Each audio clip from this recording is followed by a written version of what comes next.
Love can build a bridge. Don't you think it's time? Don't you think it's time? I really wish I knew what song you were singing. I was going to join in. Foreplay, presented by Barstool Sports, brought to you by our best friends at Chevrolet. Chevy, they're our trusted sponsor for the entire year, so big thanks to Chevy. Big show. We got two huge interviews. We got Larry Fitzgerald. We got Michael Waltrip, who was a trip. An incredible interview with both of them. Larry Fitz is a golf nut. He's a pickleball nut. He loves to chirp and get after it, and you probably saw a bunch of videos on social of what happened in the aftermath of that. So you get the interview that happened right before that. It led to us playing pickleball for like 7 hours straight with Larry Fitz. And then Michael Waltrip, I mean, he literally ran over to a few other drivers' cars during NASCAR crashes and punched them in the face. So he's amazing. He was a laugh out loud funny interview. He's a little bit like Nick and KB kind of, where you don't know if he's serious or kidding or where the hell he's at half the time, in an amazing way. So so those two interviews are coming up. The second half of the show, the first half, we're obviously going to recap our performance. We played essentially alongside LPGA players in the event from the same tees at Lake Nona, which Brooke Henderson ended up winning. So we got a lot to break down. We got myself, we got Trent, Frankie, Dan, and we got a big week as well. We're flying out to San Diego in a couple days. And then Thursday show is going to be just myself, Brandon Chambly, and Gary McCord, who riff as best as they possibly can. Gary McCord is amazing. He's got phenomenal stories. His filter is completely off. So I think people are going to go nuts for that one. So big week for us.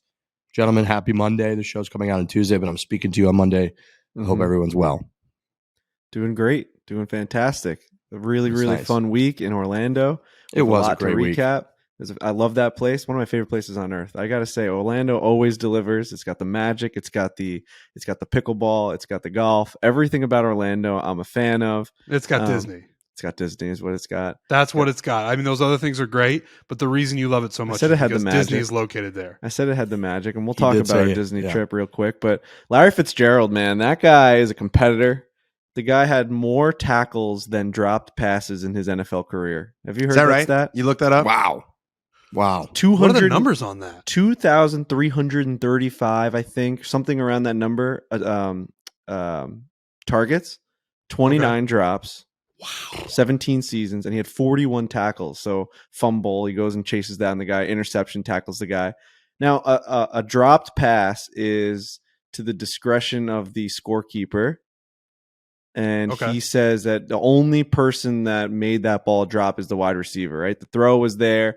No one tipped it, but it was 100% on the wide receiver, which if you watch any football game, that happens like 3 or 4 times a game. Guy's running a slant route, hits him right in the fucking hands. He didn't realize the ball was coming to him. He wasn't paying attention, hits him in his 29 times that only happened. You throw that ball to Larry Fitzgerald, and if it doesn't get tipped, he's catching it.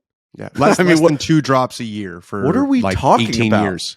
Now what we're talking about, guys, is the greatest hand-eye coordinator of all time. Like, he's up there. In any sport, he has to be up there. You're talking throwing a moving projectile at a man who is also moving at high speed, and he's catching that ball every single time. That's nuts. That's fucking nuts. So we played pickleball with him, and he obviously didn't play this year. I don't think he's officially retired, right? He never had like a ceremony or anything yet. No, I think he likes it this way. He's sort of just around, you know? There's you have to file some sort of retirement paperwork, and I don't believe he's done that. I don't think like Brett Gardner's retired yet from the Yankees. There's like all these weird things, but he's got a fat ass, double cheeked up on a Sunday, every Sunday, and it's fucking, I never seen anything like it. We played pickleball against this guy, and we just like, you could tell that he's still in that mode where he's looking to latch on to some sort of competitive edge and like murder somebody like in competition. Where like I was on the other side of the pickleball court with him, and he saw something. We were playing a doubles match. Who were we with? We were with Georgia and Ryan O'Toole. We were with 2 LPGA players. Yeah, Georgia Hall and Ryan O'Toole. Georgia Hall won a major. She's like sick. I didn't even realize. Like I went and looked at her stats. She's a fucking phenomenal golfer. She's a badass. They are athletes too. I mean, it was great watching them play because they're just like Larry. They're fiercely competitive. They're skilled. Yeah. And I think Georgia was like her second time ever playing pickleball. Which is nuts. 10 times better than I was. I mean, she was fantastic. We did a doubles match, and at one point it was like 8-8. And I looked over on the other side, and it was me and Ryan versus Georgia and Larry Fitz. And I looked over, and I'm like, we're coming. And he took that extremely personal. And he looked at me and goes, Frankie, he stopped me from serving. And he goes, I want you to look me in the eyes when I tell you this. You weren't born for this. And then he pointed at himself, and he goes, you don't have this. And then I'm like, holy shit. And then as I'm hitting, I'd serve, and he goes, come on, Frankie, get to the net, Frankie, like screaming at me to try and push him harder, hit a harder shot at him, give him a shot that he has to move to. Is that all you got? And then at the end, he called me a fucking coward. Oh, yeah, when I tell you, personal. When I tell you Larry Fitzgerald calling you a coward made me as happy as I've been in a very long time. I watched that clip over and over and over again. He means it. He says it in a way where it just comes out. He doesn't think about calling you a coward. It just comes out of him. He sees what you're doing. And he's like, that over there is a coward, and I'm going to call him one. He goes, you're a loser, and you always will be a loser. Yep, that's what he said. I'll tell you what. He goes, you're a soft loser, and you will always be a loser. I think he called me doughy. He was just really just going off. And he wasn't laughing. He was not laughing when he said these things. No, I'll tell you what, when you hang out with a guy like Larry Fitz and you play him in pickleball or anything competitive, it really makes me realize that I just never ever had a future in sports. Like when I played football, I was thinking about like, oh man, maybe I'll play like D3, and if I get lucky, who knows? But then you play against somebody who's really, really competitive and incredibly skilled, incredibly talented, all of those things, and you realize that there's just a million of those guys at the higher level, and they'll just eat you alive. Like Frankie's saying, he's playing against Larry Fitzgerald, one of the greatest wide receivers in the history of the National Football League.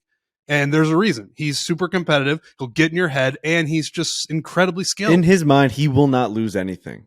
No, right? So I say this about Brock Nelson all the time. I play him in ping pong. He won't let me win. I play him in cornhole. He won't let me win. And if I even come close, he takes it personally, and he was going to do everything he can to beat you. They will not accept losing. Larry Fitz is like, you're not getting another point. You will not get another point on me, and I'm going to do everything in my power to make sure that happens. We don't possess that. No, our brains didn't come with that part of it. Like we don't have this like igniter that's like, okay, it's go time. You can't lose now.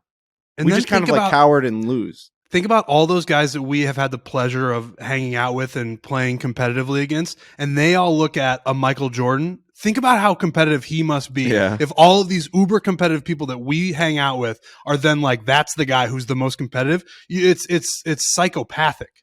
Yeah. He, at one point, I think you guys were up like 7 or 8 to 1 in one game, Frankie. Oh yeah. And you were starting to chirp a little bit, but like you were still locked in, whatever. And I just watched him. No, not 1 millimeter of his person believed they weren't going to win that game the whole time. Yeah. Like, and they came back and won, and that was when he had the clip calling you a coward. It was like a 10-9 game, and they get the final point. And I was watching him being like, they're going to lose. Like, they're getting killed. It's 7-8-1. Like, they can't get a point to save their life. Like, his partner at the time didn't have it, and it didn't even cross his mind that they could possibly lose, and they didn't lose. Like, of course they weren't going to lose. And then afterwards, the best part is like he's not smiling, he's calling you a coward.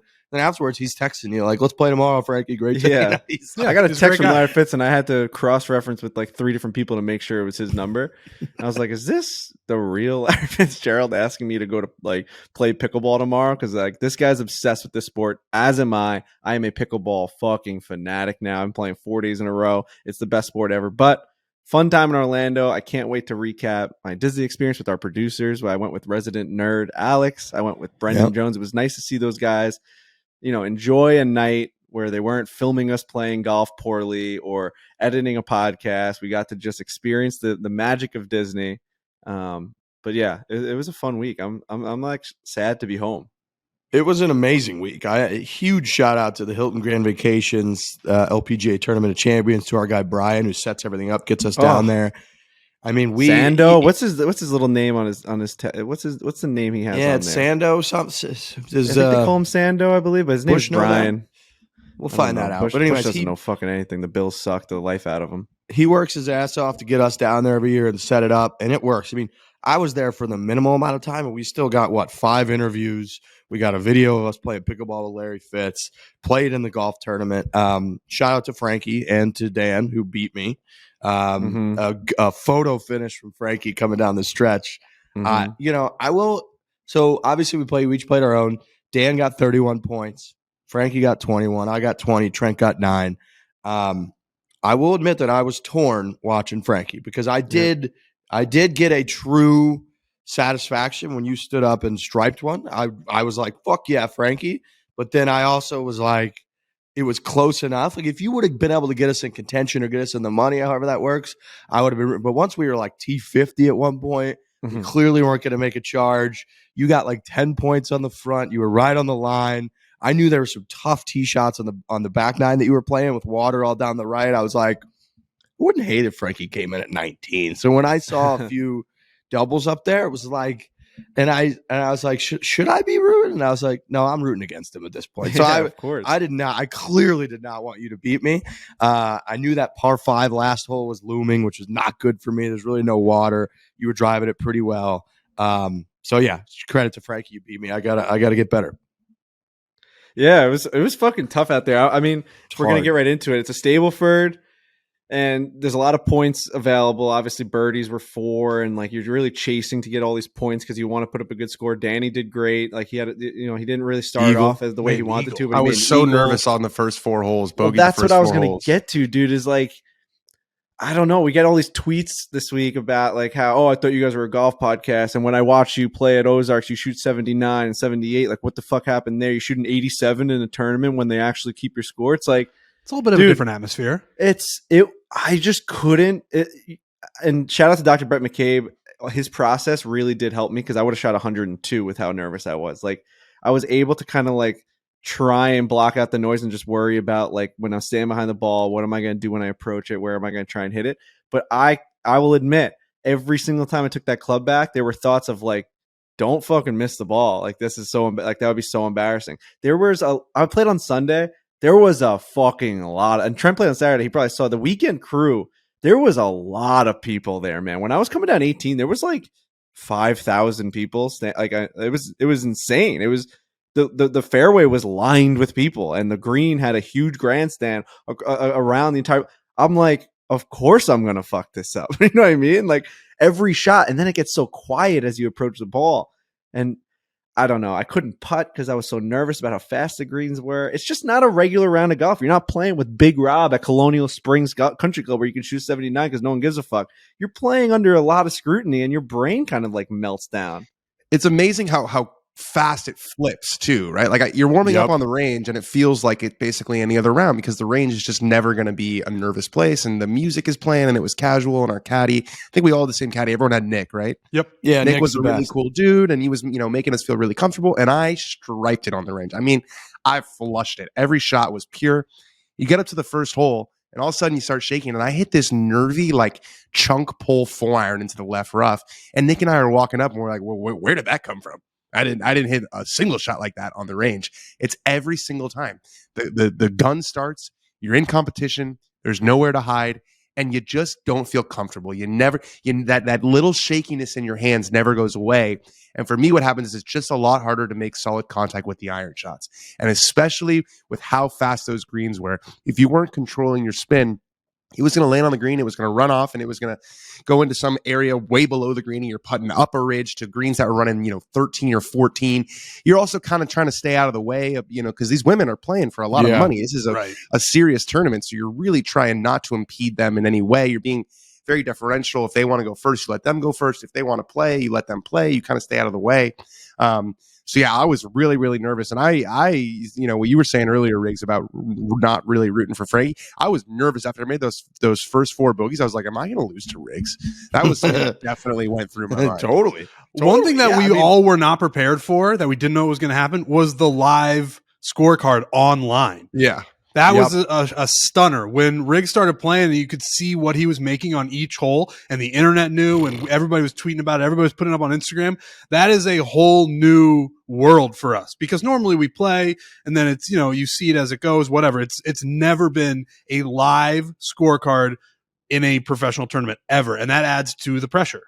And at the end of the day, I see some of the tweets and comments too. At the end of the day, it's like, how cool is it that we get to be the ones in there that they're talking about? Like that's like when your heart's racing like that, when you're like, what real life environment makes you that like nervous and uncomfortable. Maybe if you're a top sales guy and you got a huge pitch in front of your team, like you get legitimate butterflies and you get nervous. But like as an adult person that's graduated from playing real sports at like with a real team and you think it matters, like when in reality would you really be in a scenario where you feel so like alive that you're nervous, that you're like caring, and that's it. And you go from your head spinning, you're racing, you're standing up, your arms feel different. Everything feels different. It's not like you don't have them, but like everything just feels different and you stand over it and you've hit horrible shots before. So that starts to creep in of like, well, when my body feels like this, I'm not gonna be able to hit a good shot. I'm not gonna be able to hit any shot. Like, what am I gonna do here? And then you're racing. I saw Monday Q had a great tweet. He said, I know most of you, I know almost all of you know a scratch can't beat an LPGA pro, but just for the few out there, here is the celebrity leaderboard from this week's event and their handicap. Brooke Henderson won the event at -16. Also a reminder that celebs picked up at a double bogey. I believe the yards we were playing were about 6,400 or so. Marty Fish, who's a +3 handicap who won, he was 8 under for the week. Then Mark Mulder, who's a scratch, was 8 over. Chad Pfeiffer, who's a scratch, was 11 over. Jeremy Roenick, who's a scratch, was 13 over. Derek Lowe, who's a 1, was 16 over. John Smoltz, who we had on the show, who obviously had hip issues, is a +1.5 handicap and has won a bunch of events. He was 24 over. So it's like, I get that you can go out there and play well. And the most, one of the biggest cliches in golf is there's golf and there's tournament golf. No one in the show outside of Dan, who played well, has any tournament golf experience really, like ever. And so being put inside there, like Trent said, where they're posting your score online, absolutely it's different. And is it like, oh, your ball has to go in the hole? That's different. You guys aren't picking up. I 3-putted once the whole day, and I don't think I missed a single putt from like 6 to like 2 feet the whole day. So that the greens were so good that it was actually easier to make those putts because they were so smooth. You just had to get it started, and it was pretty much going to go in unless you miss your line. 3-putt 7 times. Dude, I was nervous 16 hours leading up to it. Like when I went to bed at 10 p.m., I took some melatonin, and I was like, I want to get some good sleep because I want to be ready for the big day tomorrow. My body woke up at 4 a.m. and it would not go back to sleep. I woke up at 4 and I just laid in bed until I had to go to the course at 7, and I was as nervous as I could possibly be. Like, that is just not something that's going to happen when I'm, like Frankie's saying, we go out to Colonial. I'm not going to wake up 4 hours before my tee time because my body refuses to sleep. No. And then my heart rate on the first tee was probably like 180. Like it's just different, and they're not different excuses. It's just the reality of the situation. And aside from the nerves, it was like the most fun thing of all time. Like, I was still hitting really good shots. I was hitting good drives. I was hitting wedges into the green, like right around the stick, and people going crazy. Like, that is a simulation. We talk about how Barstool is one of the only places on earth that regular people are able to step into these arenas where it's a fake life. You get to go do Rough and Rowdy, where you walk out with a theme song and all this music playing, and you're about to fight in a primetime boxing match. Whoever gets to do that literally ever. Right. You get to fucking go out and play at a LPGA Tour event, and I'm standing over a tee ball, which is a very familiar look. I'm looking at my ball down on the tee, and I'm like, oh, this is a familiar look. And then I slowly look up to the fairway, and there is a huge fucking grandstand going down the entire 18th fairway, and then a huge sign that says Hilton Grand Vacation Tournament of Champions. And I'm looking out, I'm like, oh, there's about like 10,000 people in my view right now. And then you look back down, and everything's dead silent. You hit the ball, it goes right down the middle with a little draw. Everyone starts clapping. You pick up the tee and you walk down the fairway. That's a fucking dream. Yeah. All right, dude. So I 3-putt 8 holes, and I could have shot an 82 because my putting was off, and I rimmed out a couple times. I felt like I actually performed all right. Like, I think we all fucking did pretty decent. We didn't keep on ourselves. We hit the ball. We were hitting good shots into the green. We didn't kill anybody. What do people expect of us? I don't understand why we've become the podcast where everyone thinks that we have to be the best because we talk about our handicaps. Like, bro, all I do is I play golf and I put it in that little app, and whatever the number tells me it is what it is. I was a 10 in the beginning of the season. That's not believable. It's insane. Like, what are we talking about? Can't believe you claim to be that. Hey, can't believe that you're the one running that. Why would I want to be a lower number? I have to give more strokes to my buddies. Dude, I'll tell you what. First sandbagging. Tell you what doesn't help. Dude, the introductions. So I played with Anna Nordquist and Clay Buchholz, and I went third, and Anna gets introduced, 3-time major champion. She's a stud. She's incredible. pipes it. And then I play in Clay Buchholz, 2-time World Series champion. He pipes it. And then it's the host of the Barstool Sports Foreplay Golf podcast, Trent, and no last name. And you just step up there. And I luckily I hit my best drive of the day. But the whole situation is, what's this guy going to do? He's the one we got to keep our eye on because we don't know how he's actually going to play. Dude, they didn't even say my name. Really? Host of the Barstool podcast, Foreplay. Yeah, I got Barstool Foreplay too. But yeah, I'm like, thank you.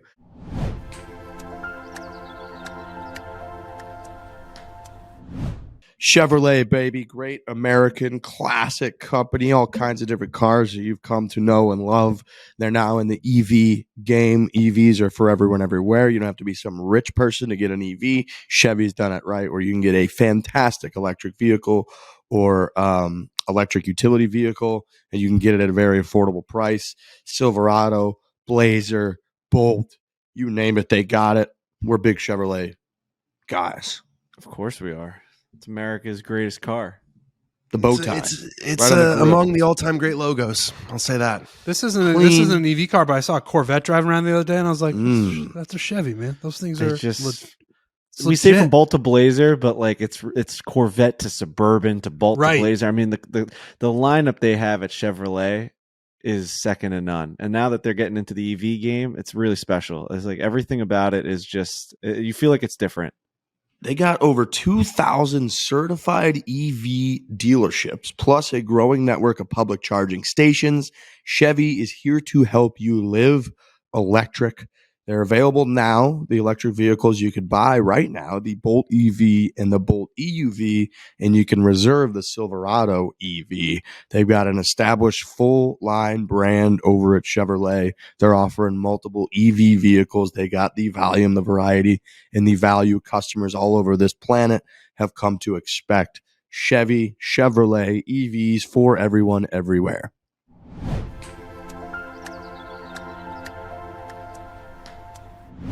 It was insanely fun. I made a double bogey on my 17th hole of the day, which was the 8th hole. It hit a tree and went into a palmetto bush. Just a terrible break. And I was kind of in bad spirits. And Nick, our caddy, said going to 18, which was the 9th hole, it was a par 5. He's like, let's go make a birdie, man. Go make a birdie, because my goal of the day was to get us to 50 points, and I was at 48. And I think a birdie was 3 points. So a par would have gotten us to 50, and a birdie would have gotten us to 51. I hit a really, really good tee shot. I hit my second shot short of the green. There were a bunch of people walking around.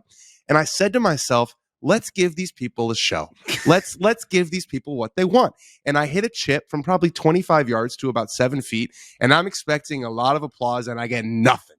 Absolutely nothing. To the point where Celine Boutier, number 12 golfer in the world, turns around to me and she's like, tough crowd, huh? Like, they didn't give me anything.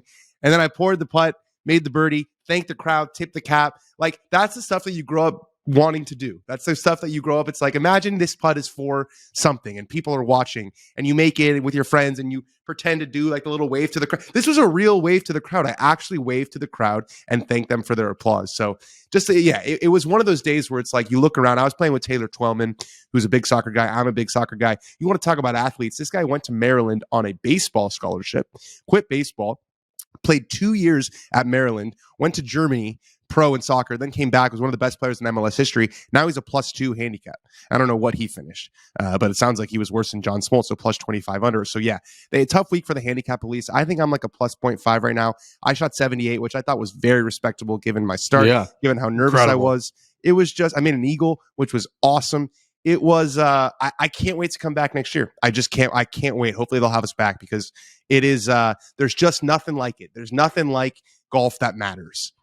I played with Nana Kortz Madsen. She's from Denmark. She was awesome. She was a little bit more standoffish, where like I didn't want to talk to her for the beginning of the round, because you got to remember they're playing for positioning. It's a real tournament. They're there to make money. It's their job. So me being a fucking idiot taking pictures of people and everyone asking me where Dave is, it's like it's just kind of taken away from her experience playing at this tournament. But then towards the end, when obviously she realized she wasn't in contention and like things were starting to loosen up.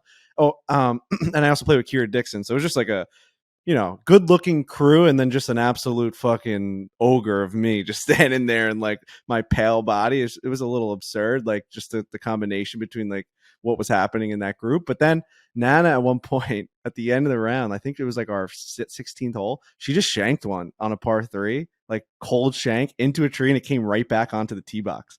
And everyone just stood there in dead silence. No one knew how to react.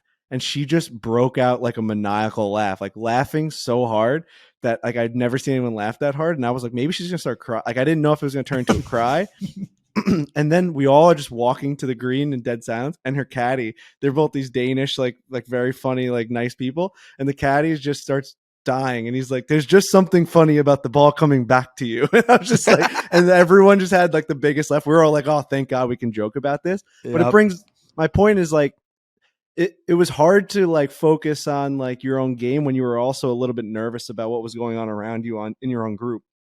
Like I wasn't even focusing on putts half the time when I was like worrying about where I was standing and like who goes next. Like everything in the game of golf that I'm not used to was so magnified. Like, all right, who's further away? Like I always just fucking, if my buddy Rob's in the other green, I'm just going to go. Like I understand there's the etiquette, but this was like magnified times a billion. Dude, like sometimes like if you would go tap in a ball, like I was marking it. Like I didn't know what the fuck the right thing was. Like if she had to go, I had to go. So yeah, it was you were walking on eggshells a little bit, but you know what the most stressful part of the day for me was? I mean, there were a lot playing out there. I know what you're gonna say. I think I know what you're gonna say. Because I fucked mine signing the scorecard. Yep. Oh, big time, dude. I have never done that, and Clay has played in this 4 times.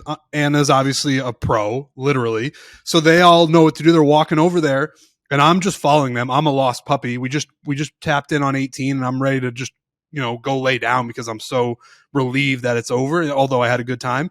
And then you have to go in the scoring tent, and they're reading off numbers. They're signing things. And I didn't know what to do, and luckily they helped me. But all I could think about was, I'm going to do something wrong here, and she is going to get DQ'd. And that is going to be. Why'd they put us in charge of getting the LPGA? I had to do Nana's also. I'm like, are you guys I had Taylor's. dumb? I had Taylor's. I had Ryan's, and luckily Ryan O'Toole is the coolest person out there. She's fucking awesome. Like during our round, even there are times where like I'd be reading a putt and I'd be away, and she would just be like, "Riggs, I'm gonna go." I'd be like, "Awesome, go." Like just pretend like I'm not here, and she would literally just step up, hit it, and like giggling and playing in this fucking LPGA Tour round. And she played great. She hit it well. But then after like the 4th hole, I said to her, I just go, I gotta be honest with you. The most nerve-wracking part of my entire day is I got this scorecard in my hand that has your fucking name on it. And I'm so nervous that I'm just gonna write something down wrong and get you disqualified from the tournament, even though you didn't do anything wrong. So like I'm watching you like a hawk out here. Like everything she did, I'm like, that was 4. That was definitely 4. But then you know how it is. Like, you don't want to ask somebody how many they had because you don't want to be in their kitchen all day. So every hole, I'm not going to be like, that was 4, right? That was like, so you're like watching. And then afterwards, when they go through the whole thing again, I'm like, if mine's wrong, I don't care. Like it's nothing about me and my person in this event matters. You're the pro, just like whatever you want. And there was one hole where like she made Larry made a birdie and she made a par. And we walk up to the tee, and she's like, "Larry, you got the honor. Go ahead." And he was like, "Oh, no, we're not taking the honor from you all day. You pretend like we're not here." And she was like, "Okay." And she just couldn't have cared less. So luckily, she was fucking awesome and just did not care at all. And she also, like very early on, established that like a lot of the times, because, when you start putting and everyone's on the green, you have the right to finish. Like that's, per the rules, whatever. And so she basically just did that pretty much the whole time. And I was like, look, if you need to finish and you're going to be in my line or anything, again, pretend like I don't exist and just do your thing. And so she was cool and just took over that way the whole time. But Trent, I knew you were going to say that because the minute that I got that card and I saw that official tag on it that said Ryan O'Toole, I was like, I'm going to go down in history as getting this girl disqualified from the tournament. I know I can just picture myself getting on my flight that night and then buying the Wi-Fi once I'm in the air and seeing a bunch of messages and Twitter going crazy. Like, can you believe that Barstool Trent got a 3-time major champion DQ'd from this event? And I like I said, I was just a puppy dog and they were like, do this, do that. And I did it and we got out of there and it seems like everything was okay. But that was by far the most stressful part of the round. We started on the 10th hole, so I obviously accidentally just wrote all the scores on the front. Obviously. And like 7 holes in, I'm like, I don't think she doubled 7. I'm like, why does it say she made a 5 on this part 3?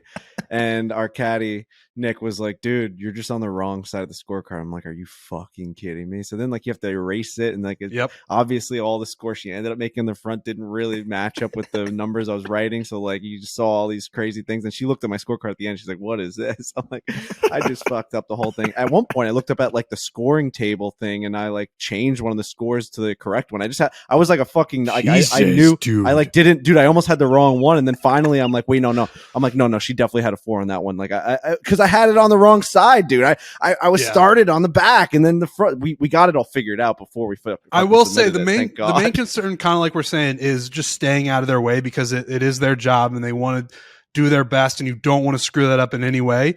But Anna was great. Like she was the same as Ryan was. Like where it was, just put it out, do whatever you want.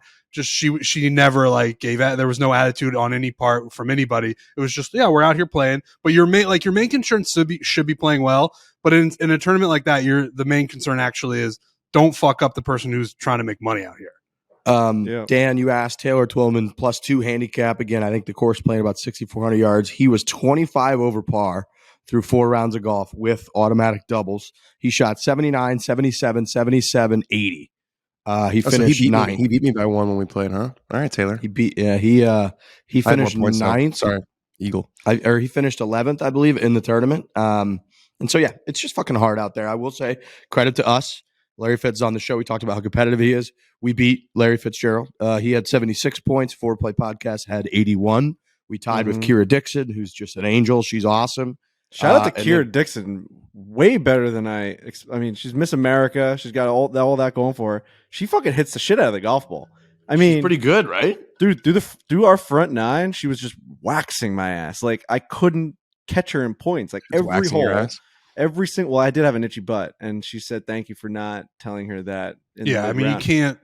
And I'm glad you didn't tell anybody out there, did you? Right? I just told the camera to like 200,000 people, but you can't be. I'd rather you tell 200,000 people than the 4 people you're with. We can't have officials coming out being like, we got Frankie talking about. And I don't know where it came out of. Like, I didn't take a poop that morning. Like, I definitely didn't like fart out there. Like, I don't know what happened, but it was a very debilitating. Probably just moisture. It was a debilitating, itchy butthole. And I know Dude Wipes tweeted at me that they are a friend of the podcast. They've been a sponsor of the Classic for years in the pod. Listen, I was nervous. I forgot about the Dude Wipes. I was out there in front of all these people. I didn't know what to do. It hit me on the 10th hole. I was about to hit the tee shot. I'm like, oh man, this is tough to be dealing with this out here. So I ended up, powering through it. But one last shout out to Caddy Nick, who at one point I'm walking up to the tee box on like our 5th hole, and I'm under my breath. We're walking. He's in front of me. I'm behind him, and I go, man, I could really go for one of those Uncrustables that Trent had yesterday. And mid stride, he takes one out of his bib and flips it over his shoulder, and I just catch it. I'm talking within a second. The next step he took after I said the word Uncrustable, he went boom, and it was in my hand. And I just couldn't believe that. That guy is a professional caddy. He's on the LPGA Tour now. He's got a new girl that he's going to be carrying his bag for. I'm excited. How does meeting go with her? Did he say his meeting went well? He said it went very well. They had dinner. He met her manager. She wanted to come out and watch him caddy for me. And she's like, I want to see my new guy, like, caddying. He's like, not a reflection of his caddying skills. Why don't you stay home today? Because we didn't make a putt all day. And he's like, dude, I don't know if it's like my reads. I'm like, it's not your reads, man. I just don't know what 5 feet is, dude, 10 feet is. I was thinking, Frankie, it's very funny how even in this environment, we just stay true to our games. Like, you're striping it out there, and you just couldn't quite get the ball in the hole. I'm hitting it all over the planet, and you and I ended up like within a point. And it's just, it's insane. Our games are just our games. Like, you are, like Larry said, you just are who we thought. I thought Trent, of all people. I mean, Dan, you got the most points, but I think Trent, like, probably delivered the most. Dude, when you came out with like a couple bogeys and then a par, and you had like 5 points through 5 holes or something, I was like, Trent's gonna beat me, and he's fucking like, well, you were hitting it dead straight, dude. After making a bogey on the first hole was as big as it gets, because I was talking the couple days leading up, like, I'm gonna hand this off to Frankie after scoring 3 points, and then I got 5 hours of sleep. I've been up since 4 a.m. I'm as nervous as I've ever been on this first tee. Like, anything could happen. Like, I could just double all of them. We had that, what was his name? Michael Ray. He doubled every single hole out there. except for 2. For the whole week. Incredible. He picked up his ball 70 Put up times two, out of he put up 72. 2 points. He put up 2 he put up points. 3. He parred his 71st hole. He had a par on 17. Amazing. So it is one of those things like where I bogeyed the first hole and I was like, all right, I can actually play out here. Now I doubled a lot of the holes. A couple of them were pickups where it would have been much more than a double. Like that's just how the tournament works. But yeah, scoring 9 points and not killing anybody, having a good time, talking to Clay Buchholz, talking to Anna. Like I was a normal person out there, which is what I was looking for. Yeah. I thought that was very impressive. I thought Frankie made the best. Like we had a pretty fucking good showing overall. Wasn't our best golf. Everybody I think wishes they could do it again or get out there. Like if you got 4 rounds in, like all the other celebs. Yeah, practice round would have been nice too. Yeah, and we never seen the court, whatever. But like if you put, if you could probably put 1 or 2 good rounds up out of 4 to like showcase that you can really do it. But like overall, Dude, we went up there. Doesn't matter. It doesn't matter. We had 81 Dude, it was hard. points. It We had a doesn't great matter. time. It was fucking great. Practice rounds, play them better, dude. We got 1 round. We did the baton thing like we said we were going to. I think it was a really fun format.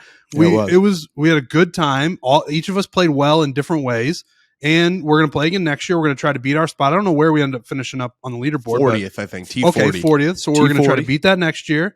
We're just going to keep rolling. We'll be better. We'll play more leading up. I didn't play golf. We're in New York. I didn't play golf for a month and a half before we went. We're gonna play better. Yeah, but like the competitive juices get into you once you're out there. You want to play better. I left 3 birdie putts short within the heart of the fucking thing, and then like missed that coming. Like I sit back in bed last night. I'm like, I could have fucking played so much better. And you want that. You want to play better. The best part is everybody thinks that, right? It's You like, want to that's the do best part. more. Like you're just like, I fucking wish I could do it again. And so that's what I'm most looking forward to next year. Like I don't want to just be like I want to play better. Like I'm like that was a fucking simulation, and you want to do it again. Like you want to live that dream again.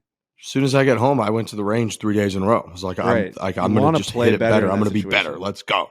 My biggest takeaway, and it's going to sound like an ad because we're TaylorMade athletes. I put my Stealth 2 in the bag, the driver, for the first time, and I drove the ball incredibly. Now people will probably bring up the 9th hole, which was the 18th hole, where I just completely heeled one into the water. It would have hit someone if they were standing next to me. But every other drive, like that thing is a weapon. I don't know why it's different. I don't know what's different about it, but when I look down and I swing it, the Stealth 2 is just an incredible improvement. And I think for the breaking 90 going forward, that's going to be the difference, and it's going to help us get to the actual 89 because that thing was incredible. Shout out to Brooke Henderson, who went wire to wire with this new Stealth 2 Plus and a full bag of TaylorMade equipment. She was, I think, the newest, most recent announced TaylorMade athlete, and went out there with the Stealth 2 Plus and just ripped that course apart and won the tournament. I couldn't agree with you more, Trent Daddy. We were all texting about it, not even going public with this. We were just texting about it, like the Stealth 2. That thing is a weapon. That thing is a problem. It looks so good. That mirror finish on the top, that extra I know they're calling it forgiveness. That extra forgivability that it has is amazing. Like the misses just go pretty fucking straight, I feel like. Yeah, I feel like they don't curve offline. I hit a bunch of pushes that held their line and a bunch of pulls that really held their line, which is what you want to see. I play with Clay Buchholz, like I said, and he pumps the ball off the tee. And the first hole where I was really nervous, our balls literally in the fairway ended up right next to each other. And I was like, that was like I hit like a real drive. Normally everybody knows mine don't go as far as everybody else's, but I had so much adrenaline and I hit the Stealth 2 so well that I ended up right next to Clay Buchholz. And I was like, this thing's staying in the bag forever, maybe.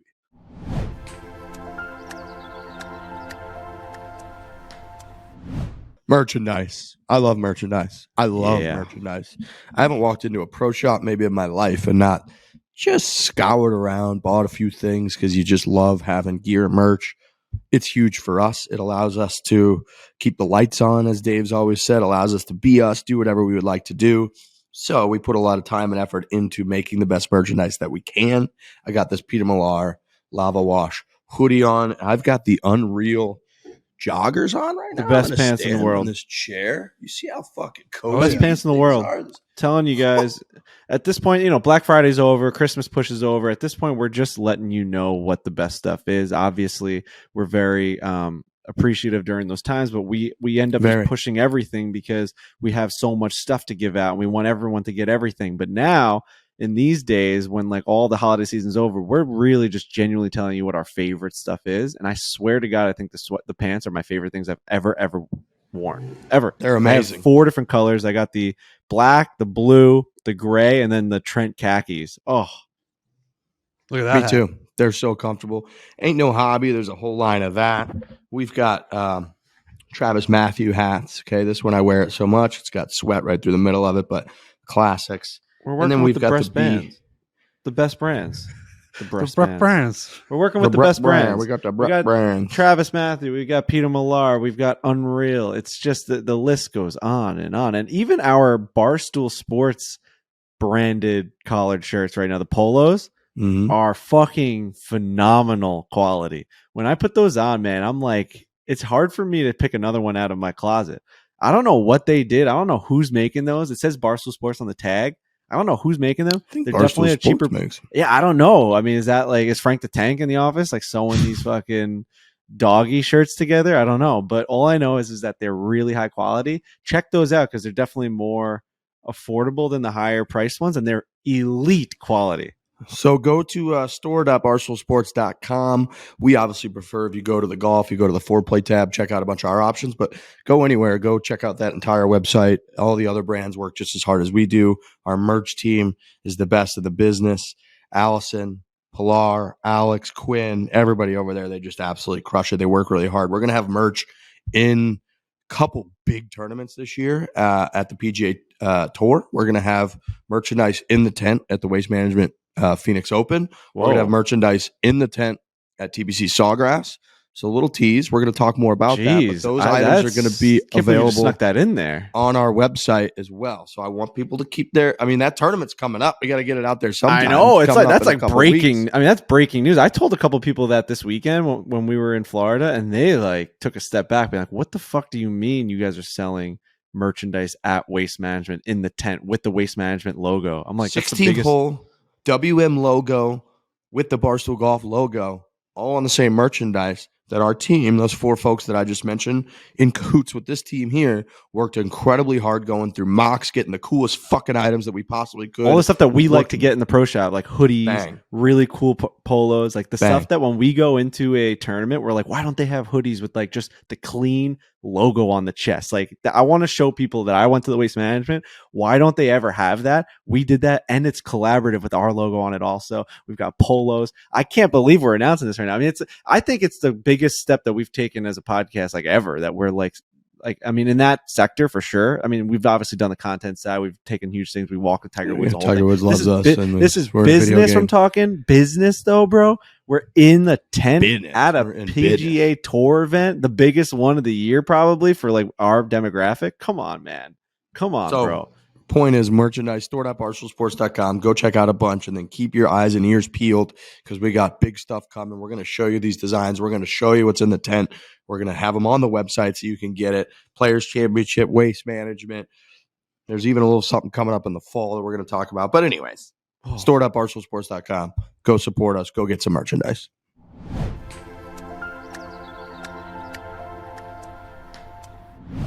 All right, a couple more things to get to. I got to first give a big shout out to my guys at Warrior Hockey. So last night I got back on the ice, laced them back up again. These guys, they reached out to me, asked me to come skate whenever I'm in town. They have a standing ice time on Sunday nights. These are veterans who run this program, Warrior Hockey, and they run it to essentially provide for any veterans that want to get involved an opportunity to get in with a group, camaraderie, rehabilitation. As we all know and probably don't know well enough, like veterans, when they come back from deployment, from service, years and years of service, they a lot of them don't know what to do, right? Like they've got this camaraderie, they've got this group, their boys, their girls, their crew that they're with for years and years. They go through unbelievable stuff together. And then when they get out, they're just civilians. And that's really, really, really difficult. Warrior Hockey serves as a program, an opportunity for them to go skate. They do other events. They go to a couple tournaments a couple times a year. My guy Colin invited me. I went and skated with him last night, and then we got a couple beers afterwards. Just like literally our nation's finest, these guys. And one of them's a chef. Another guy works for Uber. Another guy's got a black car company. And they're just it's hard to process that they're just normal, great, principled people like us who happen to have decided like, oh, I'm just going to literally risk my entire life so that Riggs and Frankie and Dan and Trent can go fuck around in an LPGA event and like be a little bit upset that they shot 88, not 82. And it's like, it was just very humbling. It was a little bit of perspective pie hanging out with them. So again, our nation's finest, Warrior Hockey. Go check them out if you can. I'm going to skate with them every week if I can. And they're just elite folks. So I want to give a big shout out to those guys for having me skating last night. It was a blast. And I'm sure you'll hear and see a lot more because they're fantastic guys. And I imagine we'll form some pretty good friendships and hang out. How did it feel to get back on the ice?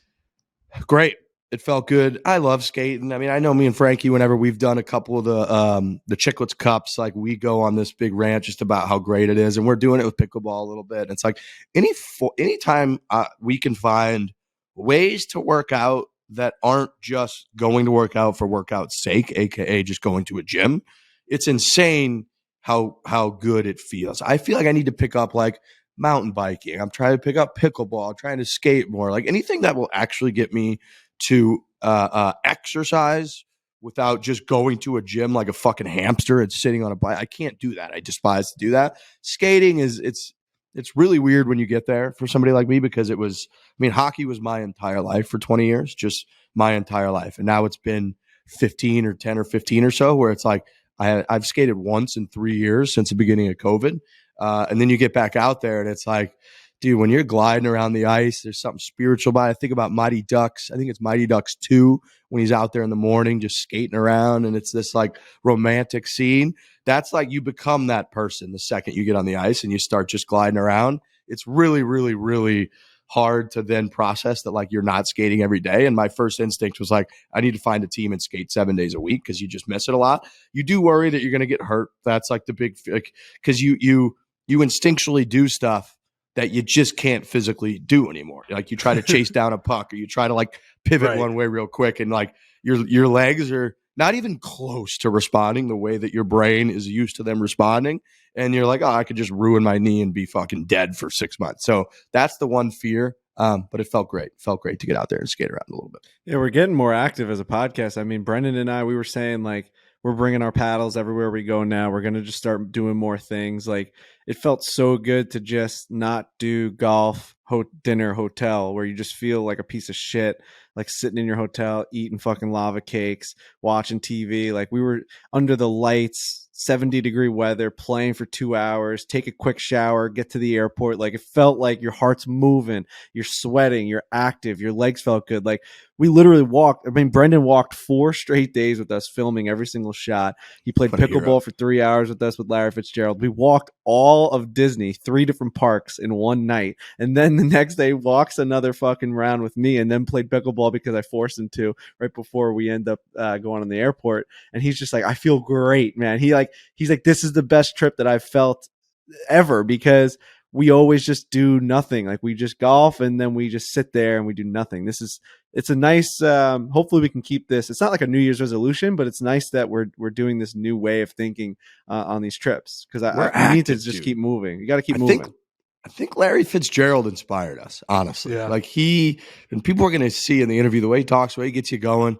Like, dude, he is a fine-tuned athlete. We went on and on about it, but we were talking about it with him afterwards. He doesn't drink alcohol like ever. He plays pickleball like 3 hours a day with his kids. He's got a bunch of business ventures. He's on the phone all day. He plays golf. Like he's just active, and that's just how you stay alive. Like I think, like literally, that's how you just keep your body active and alive and moving and burning calories. And like that's just how you stay alive, I think. And so pickleball is interesting. Good. Pickleball is interesting in that you can play a bunch like in 20 minutes or whatever, and you're dead. And then you sit around for 10 minutes and you can do it again. And you do that again and over and over and over again. It's very strange to me. It's not like if you play 2 matches, then you got to just go home because you're so tired. For whatever reason, your body bounces back pretty quickly and you can just play for like 7 hours like Larry Fitzgerald does. It's pretty incredible. No, it's a great sport. Real quick before we get into anything, I know we got to get to Jon Rahm. The guy's an absolute problem on the golf course. But Disney, shout out to Jordan Edwards, our guy. He got that roofing company down in Florida. He played in the LPGA events as well. He was an amateur. He actually did pretty well. He did do well. Can't talk enough about this fucking guy and his Disney hookup. He is like that, he's got the whole club thing. Remember last year we talked about this with the Club 33. You can get into these different areas and people can't believe that he's a member at this thing. He was like, we're kind of met, like, I think Brendan saw him on the driving range. He's like, Frankie was thinking about going to Disney or whatever. And he doesn't even let you finish the sentence where he's just like, I'm going to send you the tickets and you're going to have the best day of your life. He like looks you in the eyes like, you're going to have the best day in your life tomorrow. And you're just like, all right, I can't fucking wait. I can't thank him enough for being a part of my life, Jordan Edwards, because we got to do everything, man. We were in Hollywood Studios. Then we were in Epcot walking around the world. Brendan's drinking this like Coca-Cola mixed with bourbon thing in Germany, and then we're drinking sake in Japan, and then you're going over to Canada, and there's it's the cool. You guys would love Epcot. It doesn't have the magic, but it's basically like it's the world's best street fair. Every 10 feet you walk is a new country, and you have all this new architecture and all the music and then all the food and restaurants and bars. And then you walk another 10 feet and you're in a whole new part of the world. All you hear is that music and that. It's nuts. And you can just get completely shit-faced. There's no children around. Everything's very more catered to the adults, and the rides are awesome. Guardians of the Galaxy, Mission to Mars. It's fucking sick. So yeah, that was awesome. And then we ended our night at the Magic Kingdom, man. We went and saw that bitch of a castle, and we went on Splash Mountain, which is closing forever today. Last ride ever. And we got to go on with these fast passes. We went down. We got our picture taken on Splash Mountain. And it's done. It's gone forever. That's the last ride. Most iconic ride at Disney. Splash Mountain. The whole ride with the fucking bears inside. Gone. Done. We got to do it the last day. So shout out to Jordan Edwards. Dude, Brendan and Alex were like making fun of me the whole day, being like, whatever. They're like, you love this too much. We got out of the Pirates of the Caribbean ride. And as we're walking out, it's dark out. We're walking out. We look up. We just had an awesome experience on this ride. We're all smiling. And then there's fireworks over our head. And like, you can see them coming through the trees and right over our head. And I looked at Alex. I'm like, this place has the juice. And he's like, I see. He goes, I could see it now. It's like someone created the coolest night ever. And you just get to do, you know what I mean? You just get to do that. Like everything's lit up. I don't know. I fucking love Disney. I'm a Disney adult. I don't give a fuck. Yeah. These guys went after my round on Saturday, and as soon as I got through the hair-wing process of signing the scorecards, Alex and Brendan were like, we're getting texts from Crazy Frankie being like, where are you guys? Why aren't you back at the hotel? We need as much time at Disney as we can. And we get in the car, we drive back to the hotel. I heard you had lunch first, which is fucking insane. We did have lunch. I wasn't sure if they were going to tell you or not. I didn't eat, and then I hadn't eaten all day. Yeah, I had to play 18 rounds of golf. They have food like 10 Calm minutes down, later. You Disney adult. They had food 10 minutes later wherever you're going to go. All right. And then, so we drove back to the hotel after we ate lunch, and Frankie I thought he was going to be in the lobby. He's standing in the valet area, just waiting with his hands on his hips, like, when are we going to get this car headed towards Disney? So he's very into it. And we met Paris Hilton, which was cool. We did meet Paris. She was at the hotel. How was she? Nuts. She has a person that gets a full-time salary to hold a light for her and a fan. Like, so when someone wants to take a selfie or a picture, she has perfect lighting. So the guy was actually physically holding a light. Of course she does. I don't know what that's her business. Right. Totally. I don't know what Paris Hilton means to you guys, but I was legitimately starstruck. Yeah, I mean, my whole time growing up, it's like Paris Hilton. Hot. And then, she's got this new career as a DJ, and she's kind of all over the place. And I saw her in the lobby, and I was legitimately starstruck. My brother, who was 9 years older than me, gave me one night in Paris for my 10th birthday. Well, so she means quite a lot to me. What the fuck is one night in Paris? Come on. We don't have to. We don't have to go into detail about it. But is that the porno? That's the porno that she is. Yeah, okay. I've seen her. I didn't know it had a fucking I didn't know it had a title. What are we talking about? It most definitely does. I didn't know that either. I thought we were just talking about the video of her blowing that guy. I want to be clear. I was not talking. Seen the video when I was saying that she's a big part of my life. Of course, I was saying like she's a pop culture figure. She is. Oh yeah, like as much in the pop culture as someone can be. So when Frankie was out front and he was like, "Oh, by the way, I just got a picture of Paris Hilton," I couldn't have got my seatbelt off fast enough. Like I just wanted a picture. She's a megastar. Paris Hilton. She's a megastar. Megastar. Can't believe you got lunch. Dude, I was I home. can't believe it has a title. I didn't know it has a title. Oh, I it's can't believe very, you guys very both knew famous the title. title. I remember I had the physical DVD, and I remember exactly what drawer it was in. I had to hide from my parents. Yeah. I didn't know that. I thought it was Yeah. I just thought it was like barely opens, all on the- sticky and shit. Okay. Parasite. We're going to transition from that into, I think Dan has been doing his Big J stuff this morning. I have been doing my Big J stuff this morning. We got some details on TGL, right, which is the Tomorrow Sports League, the one that's going to be like kind of simulator. So they've signed. This is Tiger and Rory? This is Tiger and Rory's thing, right? That JT and Rahm also committed to. Today, someone else reported, we don't talk about other people and they're reported that Adam Scott was joining, and then I was able to confirm that Colin Morikawa. So they got 6 guys. We know what this league is going to look like. It's going to be 18 players, 6 teams of 3. There's going to be matches that all take place. Who reported the other one? We can't be those guys. I'd rather be Sports Illustrated. Who gives a fuck? I mean, nobody cares. What are we going to not say names of? Who gives a fuck? Reported Do you that think Adam people Scott, actually care who reports it? Like, I didn't care. Like, I don't care who it comes from ever. Do you guys care about who it comes from? You care. You love John Heyman. When did I say I love Jon Heyman? You were like, well, when the Aaron Judge thing went down, and I was saying like, oh, I think he's been wrong in the past. You were like, no, John Heyman's the guy. I said I don't think he's ever fucked up. I think you guys were like recency bias. I was like, I don't think he's ever like fucked up his career like he did for the Judge thing. Because you guys were like, oh, he always fucks up. I was like, I don't really think he's ever. I think fucked we were up. wrong, but about I don't that. like think that's get true. my. I don't think I like get my rocks off from like who reports shit. I just No, read but I it. do think it You do- matters that people can build the reputation of being Totally. the Yeah. person. Like, I think that matters. Like when Schefter, Yeah, I agree like with when they that. report something, that's like fucking God's word. Gospel. That you know what Yeah. I'm saying? But I don't like. I don't like have an allegiance to Schefter over like fucking Ian Rappaport. No, but what I'm saying is like if I tweeted something about football news, like that wouldn't once you get to carry that weight. level, But Yeah, Schefter right. does. Why It's does like- Schefter? Because he's reported it right so many times Right. that Yeah. like I think that It's- builds up.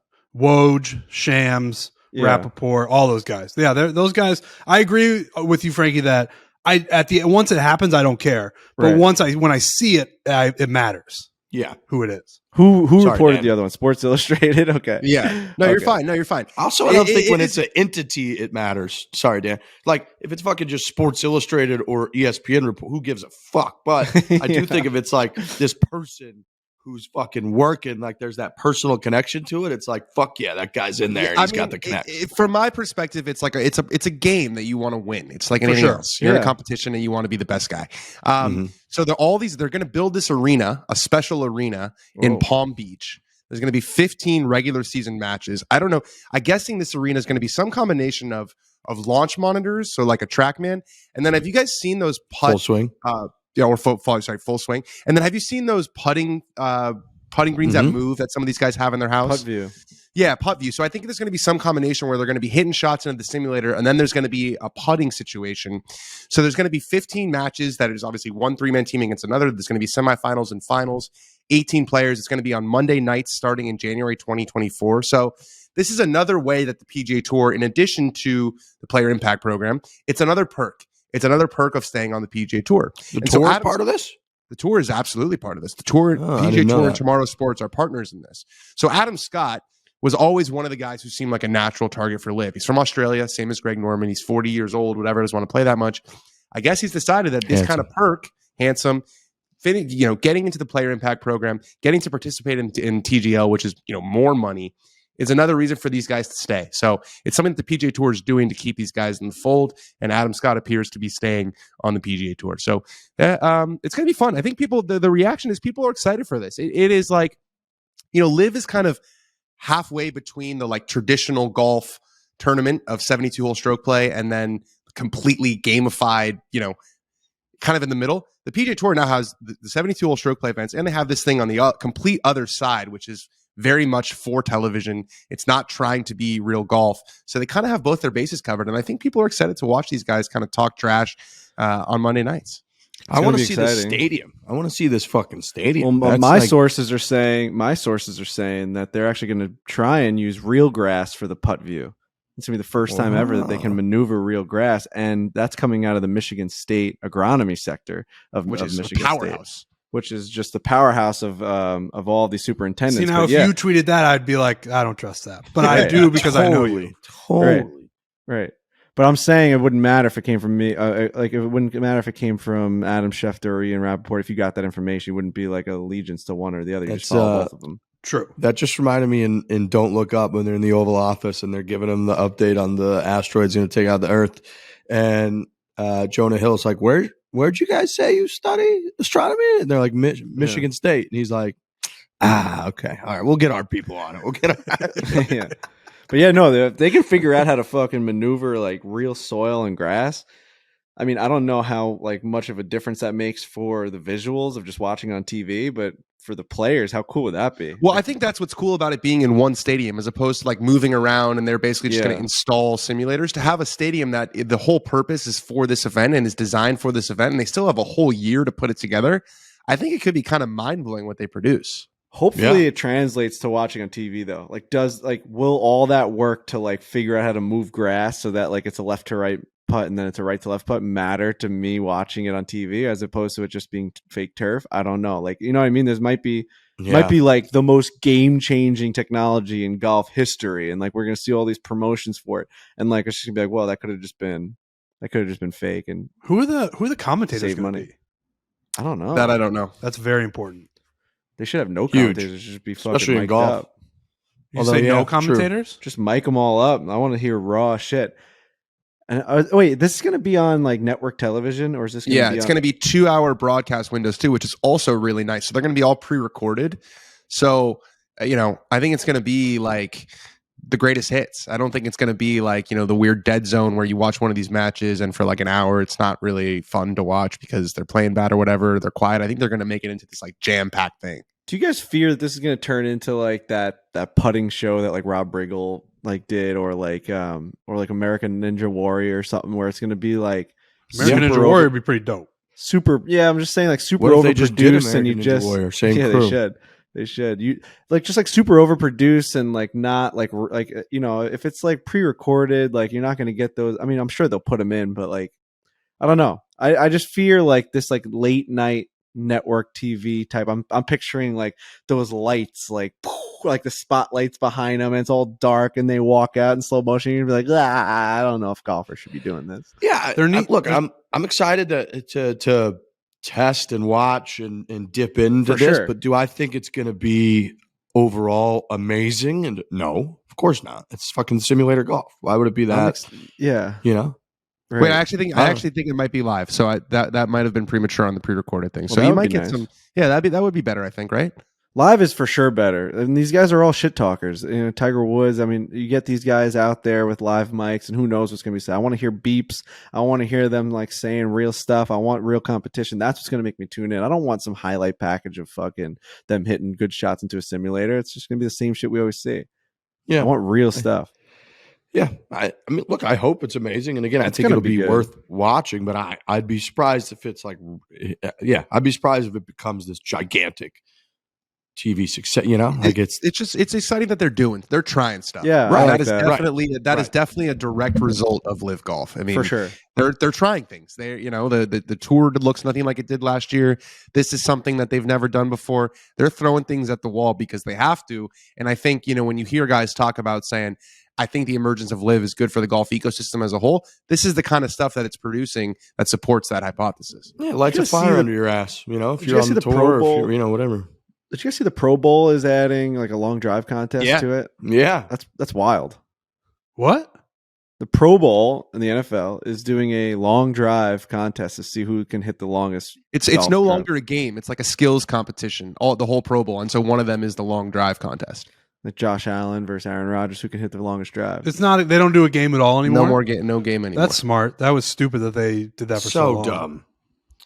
It's like So the dumb. most violent sport possible, and you're doing an exhibition with guys who You're the best players in your they league. get beat up fucking 17 games a year. It's like you can't be just playing exhibition games. But all right, so they do long drives. They put other sports into it.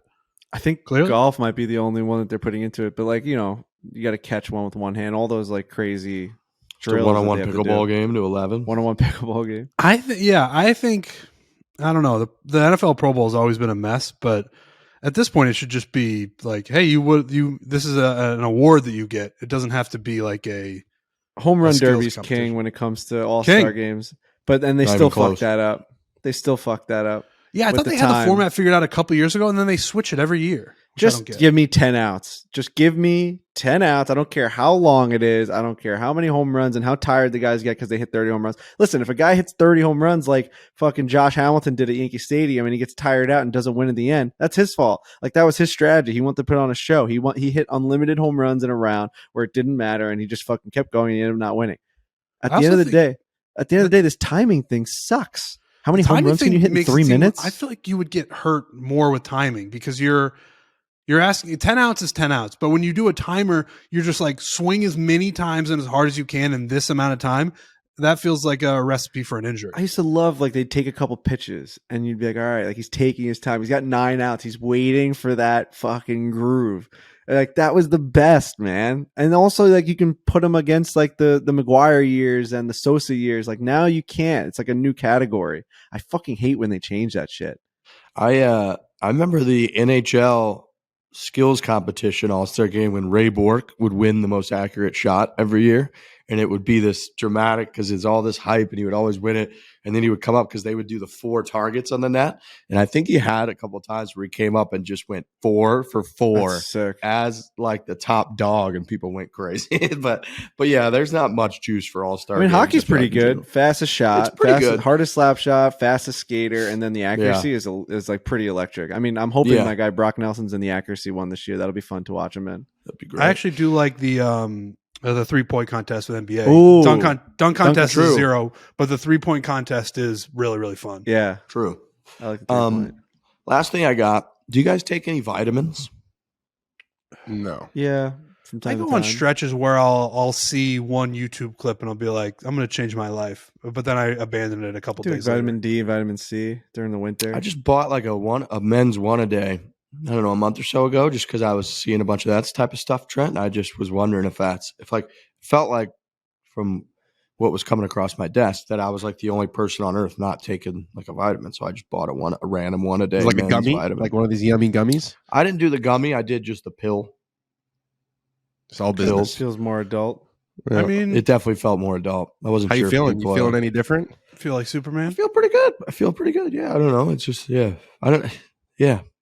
You kind of feel like when you take one in the next 5 minutes, you do feel a little bit like a superhero where like the vitamins are going to the right spots, you know? I think they call that the placebo effect. I know that they do. They definitely do. You're like Jon Rahm now. You're like a plus 12 winning every tournament. So Jon Rahm's just unstoppable now? Is that the situation? He might not lose. I mean, the guy is on an absolute rampage. Feels like he's taking all the world. I mean, he's still only number 3 in the world despite winning 4 of his last 6 events. But you don't need an algorithm to tell you who's playing the best golf in the world at the moment. It's that big, hairy Spanish winning machine. It is, but it's also like Rory hasn't played yet. Yeah, like, he's the only one playing. Yeah, right. The last time Rory was playing, he was that. Yeah, he was just winning everything. So we could have a great Rory Rahm situation. But you're right. I mean, right now Rahm is. I mean, yeah, he's fucking unstoppable. He's winning everything. Fucking guy, and the way he swings and with his, it feels like he can't really miss. And this was the place where he was bitching about it being a putting contest last year. And then shout out to him coming full circle and not like shying away from it, where in the post round presser he's like, yeah, I won the putting contest this year. So he did like a little callback to his own viral kind of clip, which I loved. So yeah, Jon Rahm's just as hot as it gets right now. It's hard to fathom how well he's playing. He's just not missing. No, he's not missing at all. And obviously we were at this tournament for the LPGA, so we didn't get much viewing of the American Express. But from everything I saw on Twitter, the guy's just a fucking problem. He is a full-blown issue out there, and you hear all these things. He would be like, you'd have to, if you played him one-on-one, you'd have to get like 22 strokes from him at your local country club, and he'd still wax your ass. It's nuts how good he is at golf. It's insane. So you're telling me if you started with a 22-stroke lead against Jon Rahm one-on-one, you would lose? Or like a 20 maybe? What's he, a plus 13, they said? Yeah, they're saying like around plus 12, roughly. Yeah, I'd probably get roughly a shot a hole, probably, maybe even a little, yeah. And I think he would win. right? I mean, Yeah, I mean, it depends on how hard the harder the golf course is, the more chance because these guys shoot 63 on really hard courses. That's and the where difference it is match play. If you do match play, right? Yeah. Because like you could just lose a hole by 4 strokes, you lose it by 1. It's not a big deal. But if you did a stroke play, 4-day tournament against Jon Rahm, he beat us by 100. I mean, Bro, it's true though. like easily. You could, it wouldn't even be. It'd be stupid. It'd be like, what are we doing here? But match play, I think if you get in a stroke hole, you could give him a little bit of a run if you heat up. But fuck, he's good at golf. All right, Larry Fitz. We got to talk about this fungus really quick. Fungus is a problem. It's something that's going undetected in this world. We're talking about bacteria, talking about COVID, talking about all these things. Fungus is an issue. Fungus is an absolute issue. It basically turns people. It hasn't turned people yet, but it turns ants and insects into zombies. It takes over their brains. It keeps them alive just enough so that they can move these ants and insects towards other ants and insects, and then they can reach their spores. What are you talking about? What are you talking about right now? Bro, fungus. So this show on HBO, The Last of Us, is a zombie show, and basically, without giving anything away, but fungus is like the reason why there was a apocalypse, right? And fungus essentially got into people's brains, and then it was able to take over their brain, and that's how they eat people and whatever. So I'm looking it up. I'm like, is the thing in The Last of Us real? And it is. Like the stuff they talk about, the type of fungus is absolutely real. It's just in our world, it can't exist inside a human because it can't exist in a temperature over 98 degrees. So to clear up the ant point was the fungus needs sunlight, and when it can't reach sunlight, what the fungus will do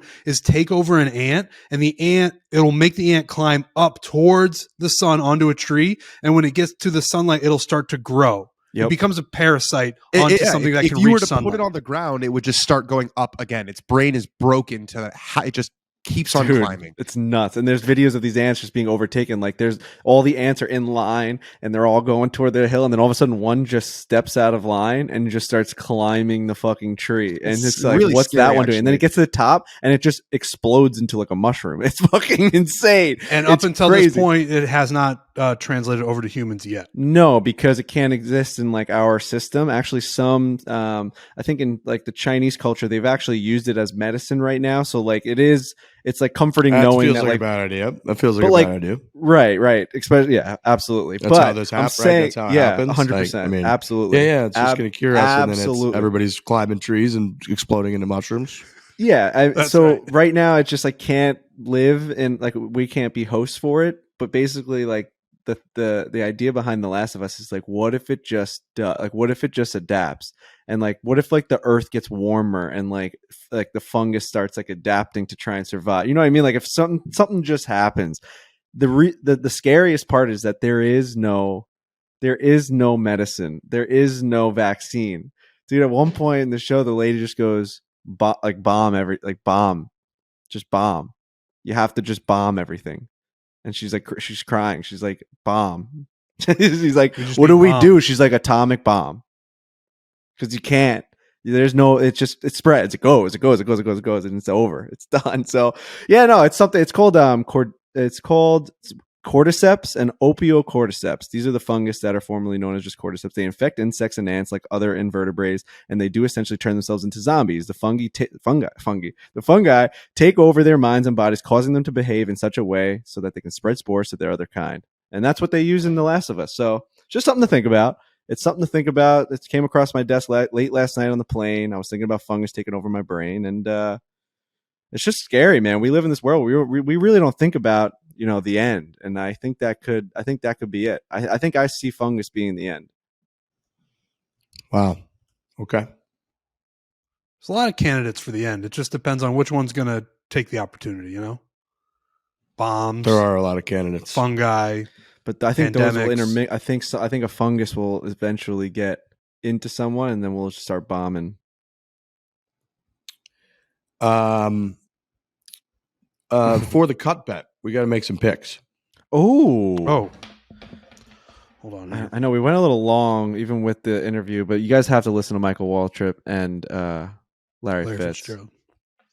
All right, let me pull this up here because they're unbelievable. I'm taking Sawhith. Okay, put it on the board. Okay. That's one for the cut. Who missed it last week, by the way? Oh, that's a great question. I know we didn't hit it because nobody was tweeting at me. That's my indicator as well.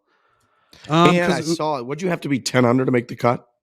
Yeah, 10 under, I think, was the... I mean, what are we doing out there? 10 under is tough. So you're going Sahith? Yeah. I'm just pulling up the Barstool Sports book. Hold on. I'm going to go Harry Higgs. Whoa. What did he shoot, a 63 at one point? I saw something come across where he had a really nice round. I saw him repost, I think, a scorecard. I saw a lot of fucking circles on that scorecard. I love Harry Higgs. We had one of our better interviews we've ever done about a year ago with Harry Higgs, maybe a little over a year ago. So I just saw that name when I was scrolling through the field. Harry Higgs is going to make the cut this week. Okay. I actually really like that. I love rooting for that guy. He's an easy guy to root for. Oh, yeah. Shirts off. Fucking tits I'm out. going Ricky Fowler. I'm obviously going Ricky Fowler. Okay. Farmers Insurance, California boy, hometown, the whole True. deal. He played solid Fun. last week. I think he was in the top 20. He was around there. He made the cut. Yeah, no, I'm taking Ricky Fowler. Absolutely. I don't know if we've talked about it. I think we might have, because he might have done it last year too, or 2 years ago. He has started to do the thing where he wears all black. Yep. Oh. We had said on this show, if he starts going by Rick and if he starts wearing all black, that he's going to be that guy now. You kind of grow out of, you mature out of looking like a highlighter. Is he doing that now? Dude, he wore all doing black it this more. weekend. Yep. Rick, dude, I'm telling you, we had that whole change for him. We stopped being Ricky, stop wearing the creamsicle popsicles, and start going by Rick and wear black. That's great. Let me change this to Rick Fowler. All right. So we got Sahith Theegala, Harry Higgs, Rick Fowler. And Trent? We need one more. Uno más, por favor. I'm just going through these Give names. us a value add. You want a value add? Yeah. I got to scroll a little bit then. Yeah, give us a couple scrolls like Larry. You talk about that ball that hit that pin and didn't go in on 17 from our boy there. Did you guys see that fucking clip? Yeah, I don't think it was going in, right? I mean, it was in for sure. I don't know, dude. It was picking I think up you're speed. blind if you think that ball wasn't going in the middle of the hit it hole. right in the middle of the hole, and it still wasn't like that close to going in. I think it was gaining speed. There's a hole there, and that puppy was hitting the back of that cup and going in that hole. There's no doubt about it. But the one thing I will say is that I don't like when people just don't seem to understand physics, and people are like, yeah, if he would have just hit a little softer, it would have been in. Well, no, it would have missed the line. Like It would not have held the line, yeah. Correct. Like you have to match line and speed. So it's like, I was just carrying a little too much speed. If he hits that at a little better pace, it's in. I was like, no, it would have just missed right, like low and right. So that part I don't like. That I do think if he would have taken the pin out, but he always keeps the pin in for that long of putts to help with speed control and whatnot. So there's really like nothing different. I don't think he would have done, but I do believe firmly that thing was so square that I think it would have had. Do you think it hits in the hole. back, does the little hop, and then goes in? Maybe a little hop, but I think it's in. I think it was so dead center that it's in, and I think it was so dead center on like that pin that I still don't really understand how it didn't go in. But I'm of the firm belief that puppy was going in. I really do. It's crazy the millimeter difference, because the birdie putt that Rahm made on 16 was just caught the low lip and really, really almost missed. So that one follows. Davis Thompson's doesn't. If it goes the other way, then Davis Thompson wins outright. That's what's dead center. What's Davis Thompson? 23 years old or something like that. He's like 23 or 24, rookie out of Georgia. Really, really, really good player. Guy you've been hearing Love it. about for a couple of years. Callum Tarrant. That's going to be my go. Callum Tarrant, our guy. Put him on the for the cup bet. Hopefully they can actually take ours this way, the way that we wanted it. So we've got Rick Fowler, hopefully wearing all black all week, coming in like a fucking Harley. Harry Higgs, Sahith Theegala, and Callum Tarrant, our boy, our English chap. So we'll get that up on the Barstool Sportsbook for the cut, and then we're going to do everything we can to get the hole-in-one bet activated again. I don't believe there was a hole-in-one this week, right? I didn't see anything. I didn't see anything. No, I got no tweets or nothing. So I think we actually saved. That's a people. win. So yeah, we saved your bankroll a little bit. You're welcome. Barstool Sportsbook. We're gonna fight tooth and nail to get that hole-in-one bet back up for the Farmers. I would imagine it's going to be pretty decent odds because this is a major championship type course. Obviously, it's a little different setup than it is for U.S. Open, but tough tracks. And so, yeah, hopefully we get that up in the Barstool Sportsbook for the cut. We're going to get those four fellas in there, and we're going to try to get you some good odds. We're going to boost it, and we're going to get some wins. All right. interview time. So let's throw it to two legends, Larry Fitzgerald, Michael Waltrip. We'll be back on Thursday. Hit it hard. Hit it hard. Hit it hard.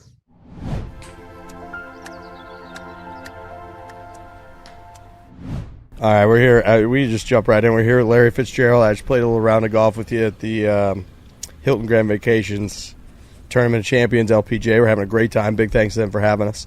This has pretty much turned into a pickleball podcast before we even start. You don't go anywhere without your pickleball racket? I don't. Golf clubs and pickleball, we play golf during the day and then pickleball at night. Yeah. How long have you been playing pickleball? So I would say like most people, not most people, but a lot of people during 2020, the pandemic, like nothing else to do. Yeah. And so like I literally built one in my backyard. No way. And I would play against my kids. You didn't build it. Somebody built it. Yeah, somebody built it, but All right. it got built, and that's essentially what we would do. I mean, and the kids would do the online schooling, and then we would go out there and have some fun in the backyard. Were you into racket sports before? Like, Nah. did you play tennis at all? Nah, I played ping pong at like boys and girls clubs and stuff like that, but never any tennis or racquetball or badminton, nothing like that.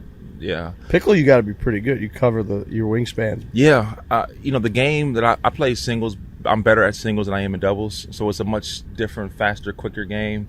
In singles, in doubles, you got to be able to communicate with your partner and really be able to, cover where their blind spots are. And it's fun. It's great. And it's one of the few sports that, for you to pick up a golf club for the first time, it would take you 6 months to be able to go out and play. At least. Like that's if you're hitting balls every day, working on all the facets of your Yeah. game, to be able to go out and actually enjoy a round. Right. In pickleball, if you get 4 people who are starting the first time that day, everybody's equal in terms of skill level. Everybody understands the rules. You will have a good time in 5 minutes, like a good time, laughing, having the ball, Hitting good shots. Right. hitting good shots. Yes, there's Changing my no flight there's right now.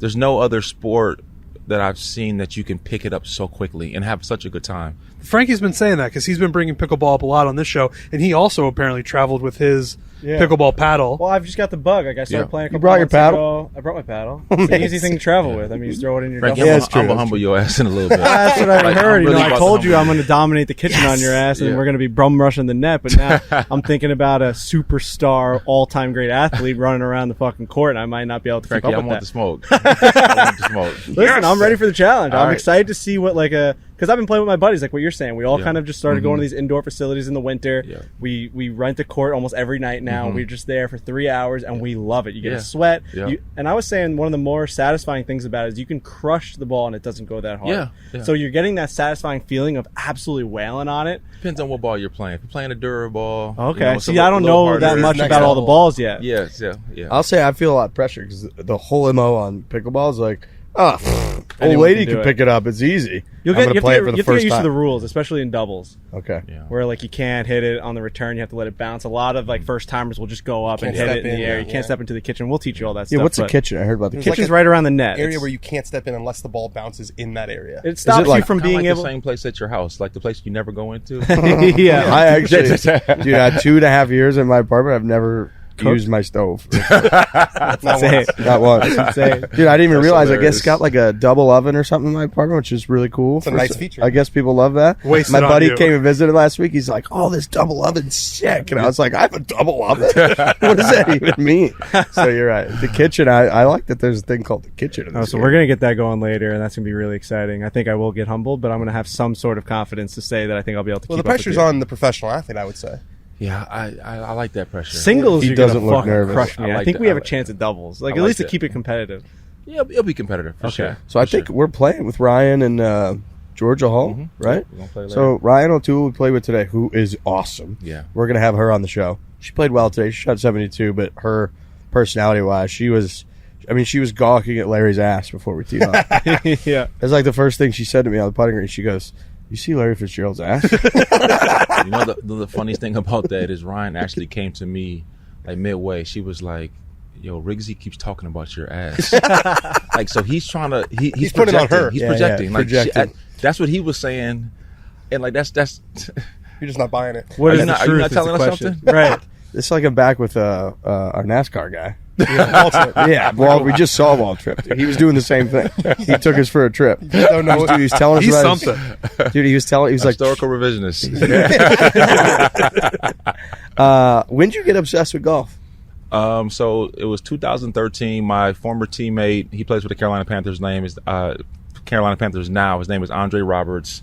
Kickoff, all-pro, kickoff return specialist. And one day after practice, he was like, "Fitz, what are you going to do?" I was like, I'm just going to go home. He was like, "Man, no, come play golf with me." I was like, "Golf? Like, I like watching golf, but I have no desire to play. It takes forever." He's like, "Trust me, just come out and play." So I went out. He had like a little charity scramble, and I hit it like shit. I hit it all over the place. But I hit a few shots, and it's all it takes. You can press a golf ball, and it goes in the direction that you want. You're like, ooh, it's addicting. Man. Yeah, like and then me being just the competitor that I am, I just started playing, and I got really pretty good. I got down to like a 2, and like since I retired, I've actually played a lot less golf than I would anticipate it. Why is that? Because I realized that golf was something I really, really loved to do, but it wasn't ever the main thing, right? I was always playing ball. Yeah. And like it's therapeutic for me to be able to go out and play. It kind of takes me off of the things that I'm working on, the things that I'm doing. Yeah, for sure. But when I was doing it every single day for the thing, like it was wearing me down a little bit because I was putting too much pressure on myself. Like I wanted to be a scratch player, and like it was just kind of messing with me. And so, so I haven't played as much. And my kids are getting to that age now where this is really labor intensive. I got a 15-year-old freshman, and I have a 9-year-old fourth grader, and a 6-year-old first grader, and they just basketball, football, chess club. Like it's just, I'm the lowest paid Uber driver in the valley. Never got a 5-star rating either. I feel like I can relate to that a little bit because we've been the last few years, especially like our jobs taking us to the point where like we play golf a ton. Yeah. Almost a lot of people think we play it for our job, and there are certain trips we go on even where you're out there and you're kind of like it is almost more fun when it's like you work not more fun, but it's like you get more jacked up almost for it and therefore play even better. Yeah. When it's you work, you grind, and then you sneak out in the afternoon with your buddies and you like weren't expecting it's a bonus round or something. Yeah. So that is funny to hear you say that because I know now you talked a lot about, a lot of people probably don't know this about you, but like you're obsessed with businesses, you invest in a bunch of different stuff. Yeah. You're busier now than you were when you were playing. For sure. I mean, like when you're playing sports, you're like your focus and attention is concentrated on that, right? Now, when you're done, like some of the businesses I'm involved don't require like 40-hour a week, 50-hour a week commitment. Right. I can do it. I can manage it. I can, get the right people in place to be able to, keep it on the rails, and I can, engage in different things. And so I really enjoy like the flexibility and creativity, when you're done to kind of get involved in things that you find interesting. But, I do miss, the camaraderie, the fellowship, and just being able to be focused on something that's bigger than yourself with a bunch of with the teammates. And so like there's components that I like now, and there's certain components that you miss. Yeah. I can imagine like the competitiveness in you for being at such a high level for so long. You're always trying to scratch that itch, right? Just a little bit, like pickleball later. You're probably gonna want to like murder me out there, like, and just make sure that I'm not getting a single point on you because like there's something igniting you just in the back of your brain. For sure, like that competitive spirit never goes away. It doesn't matter if we're playing chess, if we're playing pickleball, if we're playing golf, like whatever it is, you need to have that competitive itch. I was playing like crap today. And I asked Riggsy, like, let's get a little game, and he hit me with like, let's do a 5-5-5. I'm like, 5-5. This is revenge. This is revision. Like he's so cheap, bro. So I finally pushed him to do like, a $50 closeout, and that was painful for him, and yeah, it was bad, man. Like he wouldn't give me the juice that I really needed today. Well, you got to think I agreed to the juice. I agreed to the juice and I won. So that's one thing we're not talking about here. So I did feel bad you didn't have your best. Main reason I want to stick around town, if your game's going to stay the way it is, I got to stay around. But let's just keep it 100 though. When we played the last time over Mountain Shadows, I beat the brakes off you. Like you stopped talking to me for a while. We tied. No. We tied. There's a lot of revisionist history going on here. I don't know where it's coming from. I actually did tell that story. That's a great story when I rolled up on the first tee. I got after him over at Mountain Shadows, and like it got. I didn't hit it great today, but Riggsy was complaining about him, not being at Whisper Rock yet, and everything that all the woes is me's and all that stuff out there. He really singing the sad sob stories. Look at Reese over here. He actually has a real accurate account of what happened. None of this is true. This is we're back with NASCAR. You are as a 2-time champion of the AT&T Pebble Beach. I am. But there are a lot of people online who were saying that if you're a 2-time champion of a net tournament, that maybe something's a little fishy with the handicap. No, Streels is spectacular. Like Kevin Streelman with those 3 courses. The man of Streel. Something just ignites in him. He plays well. He's got a different look in his eyes on the West Coast swings. And how'd you get synced up with him?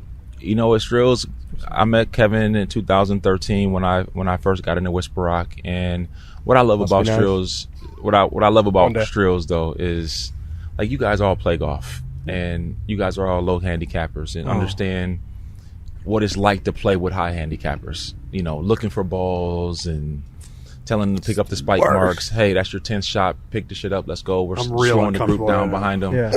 So like you understand that. And Strohs was played with me when I was just starting. He would give me 20 shots.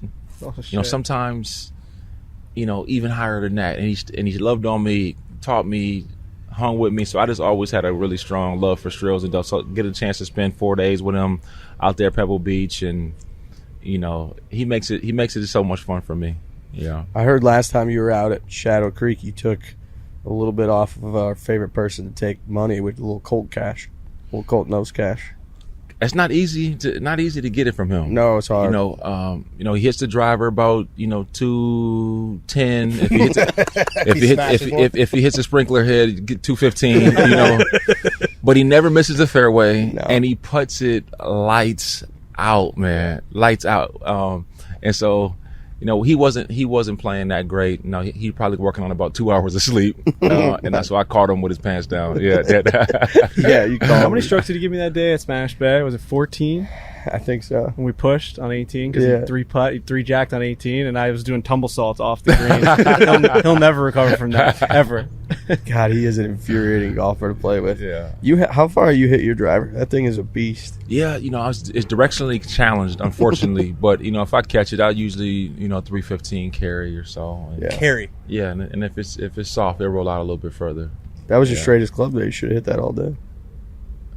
Yeah, I didn't have enough balls though. I only brought 6 balls, and I didn't want to be like our boy. What was the movie where he kept hitting the ball in the water? Tin Cup. I didn't want to be like that, run out of balls. So I needed to conserve them. You got the Seminole hat on, and I know that you have maybe the coolest hole-in-one of all time. Can you tell us about that? 3 years ago? 4 years ago? Yeah, so I got a chance to play with Glenn Hutchins, Jimmy Dunn, who's the president at Seminole, and I got a chance to play with President Obama. And we got to the 13th hole, and he hit a really tight shot in there. President Obama hit it to probably like 6 feet, and he was chirping. You call him President? Chirping. What do you call him? President Obama. President Obama. Yeah, or 44. He hit it in there tight. Hit it in there tight, and he was chirping, and I was like, that was a great shot. That was a great shot. And I stepped up, 8 iron. It was blowing into us probably like 15. Hit a nice little tight cut.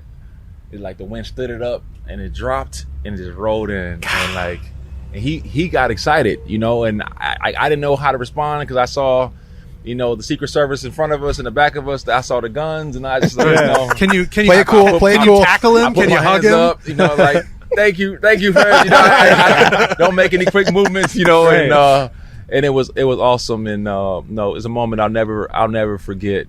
And I remember Jimmy, making a couple phone calls. Next thing you know, I was on Golf Channel by the end of the day, and it was a cool. He waved there's a no cell phone rule, right? But he let you guys talk. No, it was his cell phone. Okay. Yeah, it was. He's the president. Yeah, he's the president. Yeah, I would never have pulled my phone out. That's fair. How nerve-wracking is it to play with the president? Like when you get on property, are you like, holy shit? Well, that was the first time I actually met him too. Okay. Mm-hmm. And so I think it made it even more nervous. And spending time. If you guys have ever spent time with the president, you realize. Like, these are some special people. Right. I mean, he could talk, finance. He can talk, agriculture. He can talk sports. He can talk, political, economic, like whatever the subject you want to talk about. Like he's got it. He's got that in the tool bag, and it's spectacular and interesting to be able to spend 4 hours with somebody who's just that well versed in everything in life. Definitely. Closest Trent got was a missed handshake from George W. Yeah, I couldn't. We were at the President's Cup this year, and he's walking through the tunnel after the first tee. And, I'm like, I got to take a photo with the president. It's just a cool thing to be around a president. So I'm like, Trent, can you grab one for me? So I go, Mr. President, can I take a photo? He goes, sure. And Trent, as that's happening, is going to get a handshake. So in the middle of the video, you just see Trent's hand going like this. And what does George W. say to you? George W., he was trying to get a picture with Frankie. He said, snap that son of a gun. He's like, let's get going. Why don't you snap that son of a gun, put your hand away. I kept going like this. I'd shake his hand. So when you get around a president, the air is different. It's different. It is. It's rarefied. Yes. Yeah, it is. Yeah. Was he pretty chit-chatty? I wouldn't say he was chit-chatty, but he was definitely conversational. I mean, he's really down to earth, easy go, but all of them are like that. I mean, you meet President Biden and, Bill Clinton's awesome. Yep. President Bush. I mean, they're all, you can't get You got to win an election. Yeah, you do. And then you're privy to so much information and knowledge, and you have so many intelligent people around you that are, helping you just digest everything that there is to digest. They're really special. What a hole in one. Yeah. Is that your only one? No, that was my second one. I had 4. What? Yeah, I got 4. So you've had 2 since then? Yeah. How much golf are you playing? I play a lot, but the key is not how much, it's just hitting it close to the pin. Yeah. Something that you did not do very much of today. How was you today? What is going on here? This guy just never tells the truth. It's the power of the mic. Like I just believe him. I don't care. I don't blame you. I don't care what the facts are. There's We just just numbers out there. crushed Just them aren't today. true. Simple as that. Where's your favorite place to play golf? You know what? People ask me that often, and it's not so much about like the favorite places who I play with. Like, I've been at some top 10 courses, and I play with people who like nice people, but not people that you want to spend 4 hours of your time with. And then I played in the dark at Mountain Shadows with a bunch of degenerate friends that I love, playing $5 closeouts and have just the best time of my life. Talking crap. Closeouts. Yeah, the company's more important than the venue. The company is so much more important. Yeah. Like, would you agree that the older you guys have gotten and the closer your circles have become, you say you probably play with a smaller amount of people? Totally. Sure. Yes. You don't want to play with the people you kind of know. No. Yeah. You want to know what you're getting into. Yeah. Isn't it funny how that happens? It is. You spend so much time building out this network and more, and then eventually you hone it back in on. There's like a handful of people I really like to play with. And that's pretty much it. 4 hours is a long time. This is not meet you at the coffee shop. Let's chat for 30 minutes. This is 4 hours of your time, and you're doing something you really enjoy doing too. Right. Like spending it with somebody that you don't necessarily want to be around for that longer time when you're doing something you really, really enjoy. They're messing up your vibe. They're messing up your experience. Yeah. You play a place like Bethpage where it takes like 6.5 hours public course. It's just you better have the 3 people that you love around you because that's a tough day out there. And that's why I love Stro so much, because those are some long rounds out there. You got inclement weather. It can rain at any time, and you're spending 5.5 hours with somebody you really, really like and enjoy. Stroh's has made a lot of great life decisions. One that I don't particularly like, going to Duke. He could have went to North Carolina, where the winners go, but he chose Duke. But besides that, he's as solid as they come. When you were on the road, going to different cities, what was your schedule like when you had a game? Were you able to bring your clubs to road games? So if we played anywhere east of the Mississippi, we would usually travel 2 days in advance. So we would leave Friday after practice, and then if that happened, we always play golf. Saturday. So we played, like we played in DC, we play over at Who's setting it up? Do you have someone that's like getting tee times? I would do it. Yeah, I would do it. Wow. And for the most part, they would always be able to get us in. Play Chicago golf and what's the Oakland Hills and Detroit. Like we played some awesome places, man. It was a lot of fun, and it put me in a really relaxed mood because most of the time we would walk.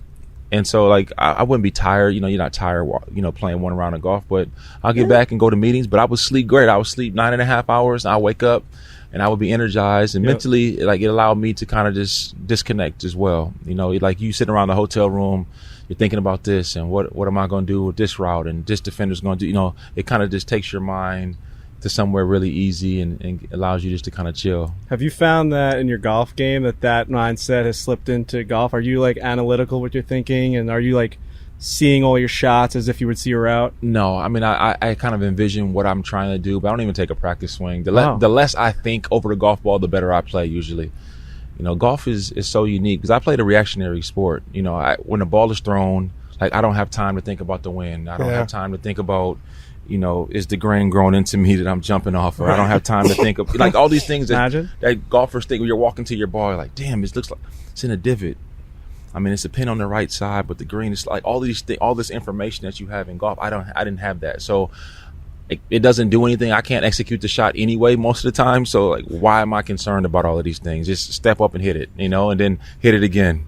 It's interesting. Sam Ryder, when we played with him, he talked about how he grew up playing baseball, and he played a sport where you had to hit a 95-mile-an-hour fastball, and you couldn't really think. You just got to hit it. Mm-hmm. So what he did was he did his whole pre-shot routine before he addressed the ball. So he'd think about the shot, kind of like talk to himself about what his decision was, and then when he addressed the ball, it was like reactionary, go time. Mm-hmm. Just no practice swing, kind of go right into it, flow into the ball, and then go. And I asked him why, and he's like, I'm not used to stopping over, staring at it.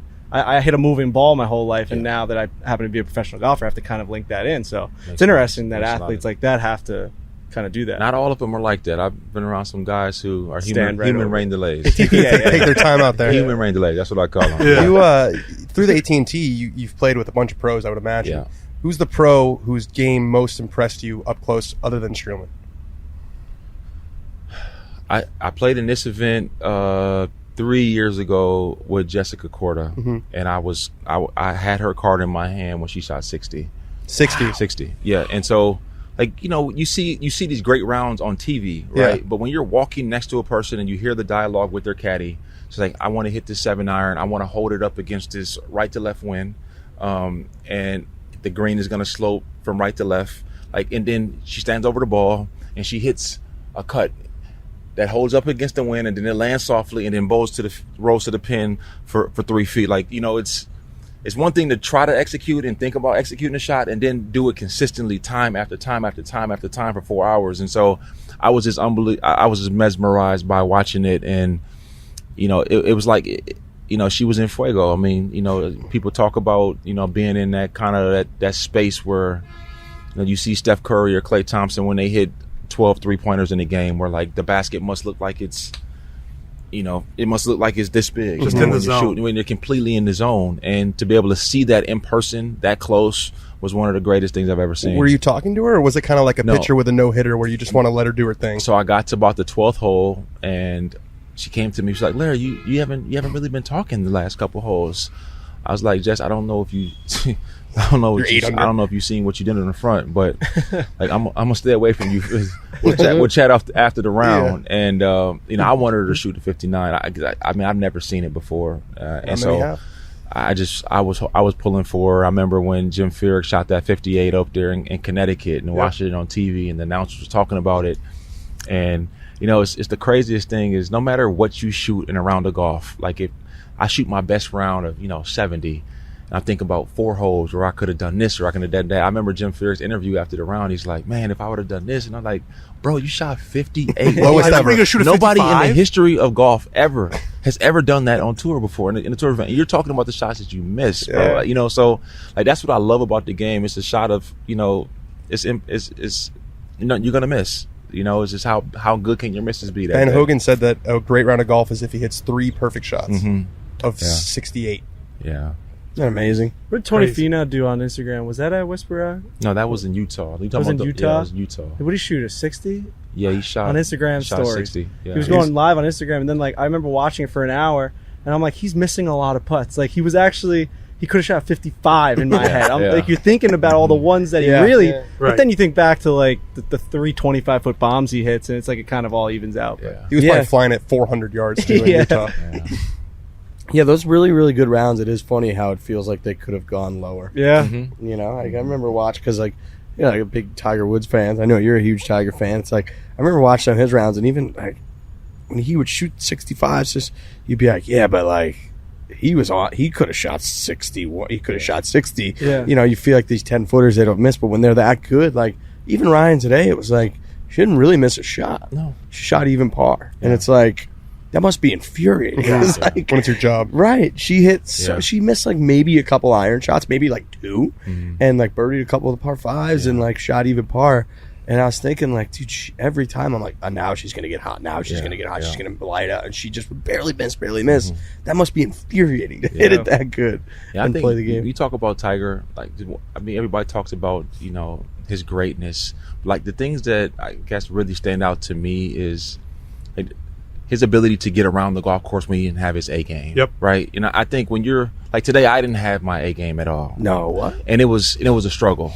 But I mean, you think, you know, Tiger, he could always depend on hitting a 7-iron. He could hold off. Like you could. There's a shots that you can go to. You saw it last year in the PGA with Justin Thomas. You know, with the driver, like he teed it low and was hitting the, like, you know, that little cut low stinger, right? Totally. Because he didn't feel like he could squeeze. Yeah, the squeezer. The squeezer. Like Or big squeezer, guys. when you can do shots like that, when you don't have your A game, you know, other guys will falter. They'll make mistakes, but you consistently can just put it in play and plot it around until the other guy makes it. Like that's amazing. You know, that really was Tiger's MO. The great moments people know about. Yeah. But if you were to go back and watch all of the tournaments that he won, it was him being able to shoot even par when guys couldn't break par. It was at like all. a lot of final round 70s. Yes. You know, just like squeeze the life out of a tournament. Do you remember the Masters he won when When he dusted and No. a few to choose from. No. Fore. But yes. Yeah, 2019. Yes. Five. No, but the group he was Five, in. sorry. He was in the group. It was, what 3 was it?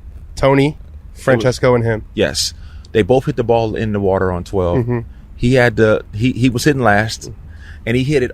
I'm talking about as far left as you possibly can, Right over the bunker. Left the putt short about 5 feet, but like he wasn't even curious about hitting that ball anywhere past close to that hole. Like, that's right. Let's just, these dudes are both in the water. They're gonna make big numbers. Let me make a 3. Get out of here. Dude, you know, how about like, he went and talk about stood that? on the green while those guys sit there? Yeah, I know. He's standing in the middle of the Unreal green. He's shot. a savage. Yeah, I mean, he's Didn't got we also those talk things about too. him? go. Like, maybe like we thought that maybe he like lost 11 so that he could watch them because you hit after the guys. You know what I mean? I think remember you he was- thought that. I do think that. He was paying close attention, though. He was, because in the That group would be ahead, diabolical. It's Poulter so hit it in the water, diabolical. too. Everyone was hitting in the water. And Brooks hit it in Koepka- the water. And I remember he said that. He goes, I know Brooks hit a 9-iron, and I know he flights it better than I do, and I was hitting 9-iron, so I knew I had to be left of the bunker. Yeah. It's like, wow, Yeah. that's locked in. But the most impressive thing I saw Tiger do at the Masters, still to me, when he made 10 on 12 in 2020 Yeah. and went 5 birdies in his last 6. 5 under from 13 on in. Yeah. Like, that just shows you the fortitude this dude has. 100%. you And for no reason, because too. I probably would have walked to the car. Yep. Like, I have 15 majors. Like, what? I don't need the strife. Why? Right. Right. He's like, I'm going to prove it to And he's myself like, no, that I can do this. I'm going to prove it. Like, Yep. and that just, I love that. That's just really stood out. And he to was me. limping like crazy. I remember he couldn't even really get out of the bunker on 12, and I he know. birdies 13, 15, 16, 17, Yeah. 18. Mm-hmm. Stuff. For no other reason than pure pride. Yeah. But you relate to Yes. that as an athlete, where it's like, even if they're losing, if you're losing a game, Yeah. you're still going to make that grab. Yeah, I mean, I've been in a lot of blowout games and playing my heart out still, because it's about building good habits, right? You know, and I talk to my kids often about that. It's like, you're not going to win every game, but it's about creating good winning habits, and laying it down becomes easier every time you do it, right? So just get in the habit of creating good work ethic, creating good habits, and, you know, are you going to win every time? No, but it'll make it more likely the better you do it. I was impressed at how well you laid down today. That was great. I can't wait for pickleball. I can't wait. Dude, I've never played. You changed so the flight yet? Yeah. You did? Yeah, it's All right. changed. You let everybody know back home that you're not gonna make it tonight? The hot date that Nobody you back had. home. The date, you I told was me going you to had go a home at date 10. I was going to watch Netflix till like 3 in the You told me morning. you had a date at Dominic's Maybe tonight. order that's tomorrow night. That's tomorrow your night. restaurant. Okay. Yeah. Great establishment. Shout out to Oliver. Yeah. You ever play golf with Oliver? I have never played golf with Oliver. Maybe the best attitude on a golf course I ever seen. He's got the best attitude. Period. Yeah. Yeah. There's this guy, me and Josh know him well, and he's a big steakhouse guy out in the Scottsdale, Arizona, which he invested. He's an awesome guy. And Josh brought him out to Whisper Rock, and I've never seen somebody. He plays like once a year, so he didn't play well. He's out of pretty much every hole, and he would like hit another iron like off a tree out of play, and he dead serious would just be like, Is there literally anything better than this, boy? A little fresh air. Literally every hole. And Josh just goes, if I had his attitude, I'd be on the PGA Tour. Yeah. Right. He'd be like, how beautiful is it out here? So nice. Like, dude, Stroll. I love that guy. He's great. Yeah. He's fantastic. Yes, he is. How are we going to do this pickleball? Who's going We to... got to go get our paddles. That's Yeah. what We got to change. Got to Do a get a little change of rotating clothes. cast. Yeah. Yeah. Let's get it going. Shoes. So we're good for 5:30. 5:30. All Let's do that. You've got Hey, the bring court. bring that money. All right. I got plenty I of gotta your get money. the- I know that's what I'm saying. Bring it though. I'll bring that money. I have to Money's call my coming. dad or Alright. something. That money's Take a coming. loan. My dad's going to have to talk Yeah, to one of his that's guys like, in Long Island. Larry Offshore Fitzgerald, accounts. absolute legend. Yeah. Thank you guys for having me. Thank Big you for fan. doing Good this. work. Man, this was Appreciate awesome. it. We appreciate Absolutely. it. You're the man.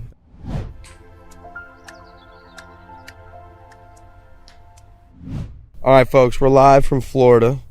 We're at the Tournament of Champions LPGA event here, and we're joined, I think, we got Michael Waltrip, who I believe you're our first NASCAR guest ever I believe that's right. Yeah, that's right. in history. Yeah. Certainly for this show. For Barstool has really dove. Diving. Is diving deep into NASCAR in the last couple of years. I've been to a couple events with Dave, and it's been a lot of fun to see the interactions with all the drivers. But definitely the first golf NASCAR mix. I went to New York I did a documentary about my racing career, and I went to New York to promote it, and I went to Barstool to do an interview, and old Dave came out and said hello, so that was cool. Hi, Dave. What's it like going on one of those media tours? Is that something you enjoy, or is it by the end of it you're probably like, boy? I've raced cars my whole life, so I've done media stuff and been, done things that that your sponsors ask you to do, and it's like life. Some of it's great, some of it's not so great. But going to New York City, so we went to New York City, and I don't know how much you know about me, but I grew up like a fan of my brother's, watching my brother race. I didn't really know him. I just was his fan. What was the age difference? 16 years. Well, there you so go. he was off on his own, and then I became friends with Richard Petty. Yep. And I lived with the King for a bit. And the funny thing, I'm telling you the story to tell you, is we went to New York City to watch the debut of the documentary, and the King came. So I sat next to Richard Petty. And so in 1984, when I lived with him, we would sit on the couch at night and eat popcorn and watch TV. And then fast forward, to 2017. I'm not good at math, but that's 30-some years later. And I'm sitting there watching this documentary with Richard Petty. Nothing's changed. About you. I know, it's about me. All right, I didn't see this one coming. So Documentaries now are changing the game for a lot of different sports. We talk a lot about the Formula One documentary and Drive to Survive on this show. Have you seen a boost in NASCAR from that? I think people appreciate the story. It was very well done. And it was honest, and it was everybody that had anything to do with that day in Daytona when Dale died. Dale Jr. was on it. Richard Petty was on it. My ex-wife was on it. So, now Sony Pictures has optioned it to make it into a feature film. Okay. And Amazing. so we'll see how that goes. Yeah. But I told him, I said, I think maybe Vince Vaughn should play me. Yeah, who would you have? Yeah, maybe Vince Vaughn, because he's tall and handsome and funny like me. 3 for 3. And then maybe Rosie O'Donnell plays my ex-wife. I don't know. It's a good choice. That's a good choice. Yeah, that's solid. That's gonna Talladega Nights. That's one for. That's gonna be a. That's a definitely- documentary, by the way. Yeah. Yeah. on whose Talladega life. Nights. All true On whose stories. life. If you ain't first, you're last. Yeah. Is there is racing a skill where it could translate if one of the NASCAR drivers went to Formula One, or one of the Formula One drivers came over here, or is it so different where it would be too big of a learning curve? Nope. I think it's 100%. Like, if you got the top NASCAR driver, you put him in a Formula One car, he'd figure that shit out. Yeah. And a great example, Kyle Larson just committed or announced he's going to run the 24 Indy 500. Mm-hmm. And we've seen NASCAR drivers do the double, run Indy 500, World 600 on the same day. That's happened 4 times, I think. Kurt Busch was the last, maybe. So Kyle's going to do that next. But Kyle Larson, if he grew up in Europe, or if his path took him to Formula One, he would win. So the Indies in the morning, and then they fly over. Yeah. Where's the second race? Charlotte. Got it. So it's the Coke 600 Memorial Day weekend celebration. What a beautiful event! A really nice. They do a great job of thanking and appreciating our fallen soldiers, and they stop the race in the middle of it and turn off the engines to have a moment of silence. Oh wow, that's pretty cool. And it's intense. It's really a special evening, and that's a great day. You have Monaco in the morning, and then you have Indy in the midday, and then the Coke 600 at night. It's a hell of a racing day. Wow, that's a racing day. I love every bit of that, and I unfortunately for the last 30 some years have been busy on Memorial Day, either driving or doing TV. So I've never really got to enjoy it from just sit back and take it all in. But that'll happen one day. Sounds like a great day with your buddies. You start drinking in the morning and never stop. And see who's able to stand up at the end of 600 miles. How much as a driver are you in tune with the nuts and bolts of the car? So I think all of us, especially back in the day, we had to work on our cars, so we had to understand the nuts and bolts of it. And maybe that's changed a bit over the years, where it's not so much that it's not as necessary. Okay. Because that's not the path you're on. But I'm not much of a mechanic. I did whatever they told me to do. They point me at a project, and I try to knock it out for them. You're not over there diagnosing it and everything. I don't know how to do all that kind of stuff.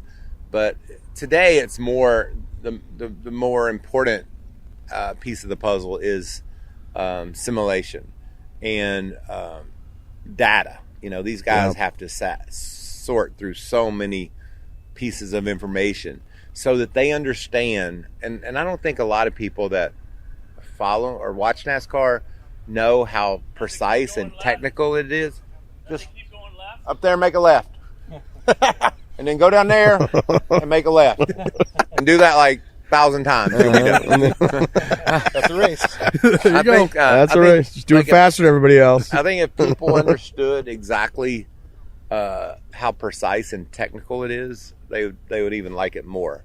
It's like a baseball game. If you know when they might hit and run or cycle, if you know all that stuff, it makes it more interesting.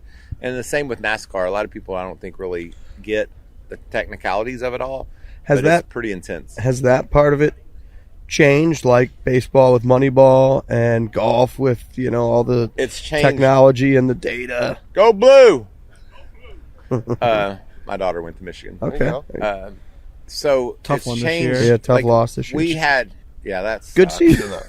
Good season. Jim's back. Jim is back. Who saw that coming though? That no one, right? Nobody. Well, you knew TCU was going to get pumped after that. Yeah. They expended all of their energy. Yeah, Did you know that? You bet on that?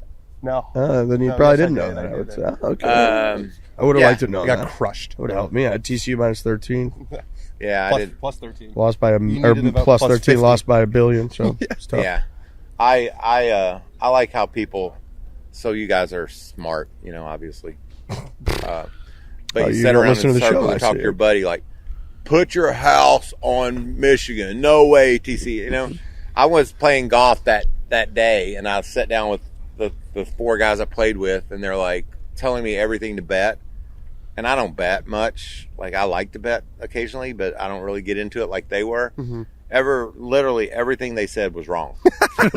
And that's betting, right? Yeah. No matter what you know, there's always going to be something sneaks in and gets you. The best gamblers in the world are like 55%.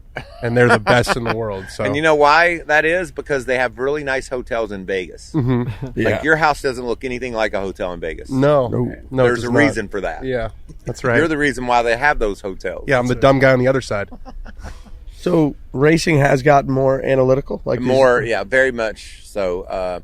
So, like, if you think about it like this, the engineers, they will look back over the last 10 Charlotte races, and even if the car is evolved and it's different, the trends, if there's 10 laps run and the caution comes out, what is the leaders, or what has been the most position gained? They have all these programs. Wow. They just type it in. So then the crew chief is sitting on the box, and the caution comes out. He has to understand. He has like literally seconds to maybe a couple of minutes at most to understand what trends have always been the most successful at that point in the race. And what we should start chasing at this point. And then the driver has to be able to communicate to the team how, on a scale of 1 to 10, how difficult his challenges are. And then they type into a computer and it says you should take a half a pound of air pressure out of the right rear. We should take a little bit of wedge out. That's insane. I mean, it's insane. It's a math equation. And all this is happening so fast. It's happening live. Fucking loud out there. And by the way, loud as fuck, by the way. Too loud. That's another story I've been preaching for about 20 years. Why does it have to be so loud? Get some earplugs, no? Is that what you guys do? I thought that was going to be one of our questions. No, why? What the hell? So here's what I think. This is what I think the meeting at NASCAR was like. Great question. You know, they rolled this car in and they started it up, and there was like 10 guys in sport coats, and it's like, blah, blah, blah, blah, blah, blah, blah, blah. Like, that sounds awesome. Yeah, that's beautiful. We want that. They forgot to multiply it by 40. Right. And then they go out there, and the cars are all making all this noise. And if you're a first-time fan, you'll be like, this is awesome. You hear it? That's awesome. Are they going to keep doing that? The whole time? That's the way it's going to be? Because I can't hear nothing. So the cars need mufflers, and anybody that would argue with that is an idiot. They just need to sound less offensive. They're just so I'm stupid. Is that an easy, could that just be done? It could be done yesterday. So make it quieter. What do we do? They don't do it because the fans like the roar? They think they do. Yeah. But the ones that like it the most probably can't hear that well anymore. Right. It's piercingly loud. Did you, Frankie, when you went, would you wear earplugs?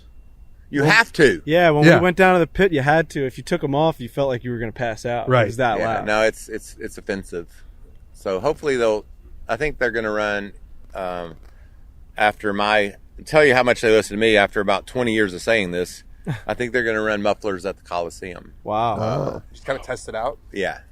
So, I don't know. That's something that gets on my nerves.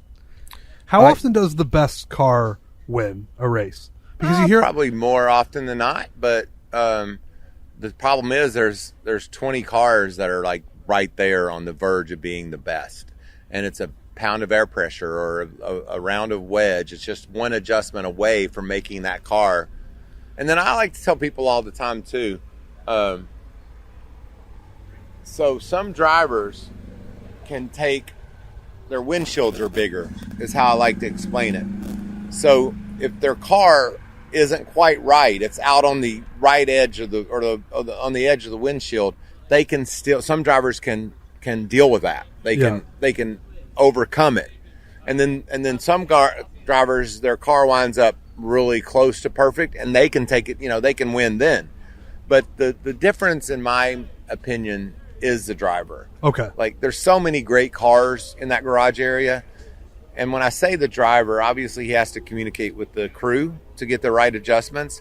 But I would start with the driver and have him be the key part of the equation. And then his crew chief that he talks to and engineers, those are all things that are hugely important as well. But you get one guy behind the wheel who's a difference maker, that's the most important. That was going to be my next question. Is it most important to have the best car or the best driver? Well, it's easy to build the best car. It's not easy. But with science and technology, there's a lot of great cars. There's at least 20. That's one of the things that kind of bums me out about Formula One is you feel like there's only 2 or 3 cars that can realistically win the race. So you're saying there's a lot more parity in NASCAR. Yes. There's 6-8 organizations that have all the resources, all the funding they need to go out and put the best car on the track. Now, that doesn't mean they're going to be able to necessarily accomplish that, because then they have to navigate between the rules of NASCAR and their creativity and the way they the way they predict or simulate what they see goes onto the racetrack. Like there's a huge plan put into play way before you see a car on the track. What I was going to say, and then that plan changes based every week. Yes, and based on what happened last week, like we got our ass kicked. What are we going to do? And then you sometimes you have 4 cars on one team, and do you send them all 4 alike? Do you send them all 4 slightly different? They're all built alike. Mm-hmm. You assume. and what does it take to make the difference. And then at some tracks like Daytona, Talladega, with the draft and all the craziness that goes on with 3-wide racing, a lot of times you just got to get lucky and miss a wreck or two and then be in the right place at the right time. Yeah, I was going to say, so if it's windy out, are they going to change the car because of that? No, but the driver understands it, and the crew chief will be on the radio saying there's pretty good head breeze off 2, which means there's a tail breeze off turn 4, and it's going to affect the way the car handles. The driver just has to be cognizant of it and understand that that's what's happening. But they have a spotter on the top of the roof. I don't know if you've listened to much NASCAR, but that's insane. All the information these spotters are delivering to their driver. They're up top so they can see the whole course. And like your driver might be running 3rd or 4th, and he'll say, fastest car on the track is running lower on his entry to turn 1. And this driver's like, yeah, well, I don't care. Fuck him. Yeah. I'm going to do what I do. And then he might be like, well, darn, I might ought to, I might need to swing out more when I go in the corner. And so that's a big part of it as well. Communication between the crew chief and the spotter and the driver.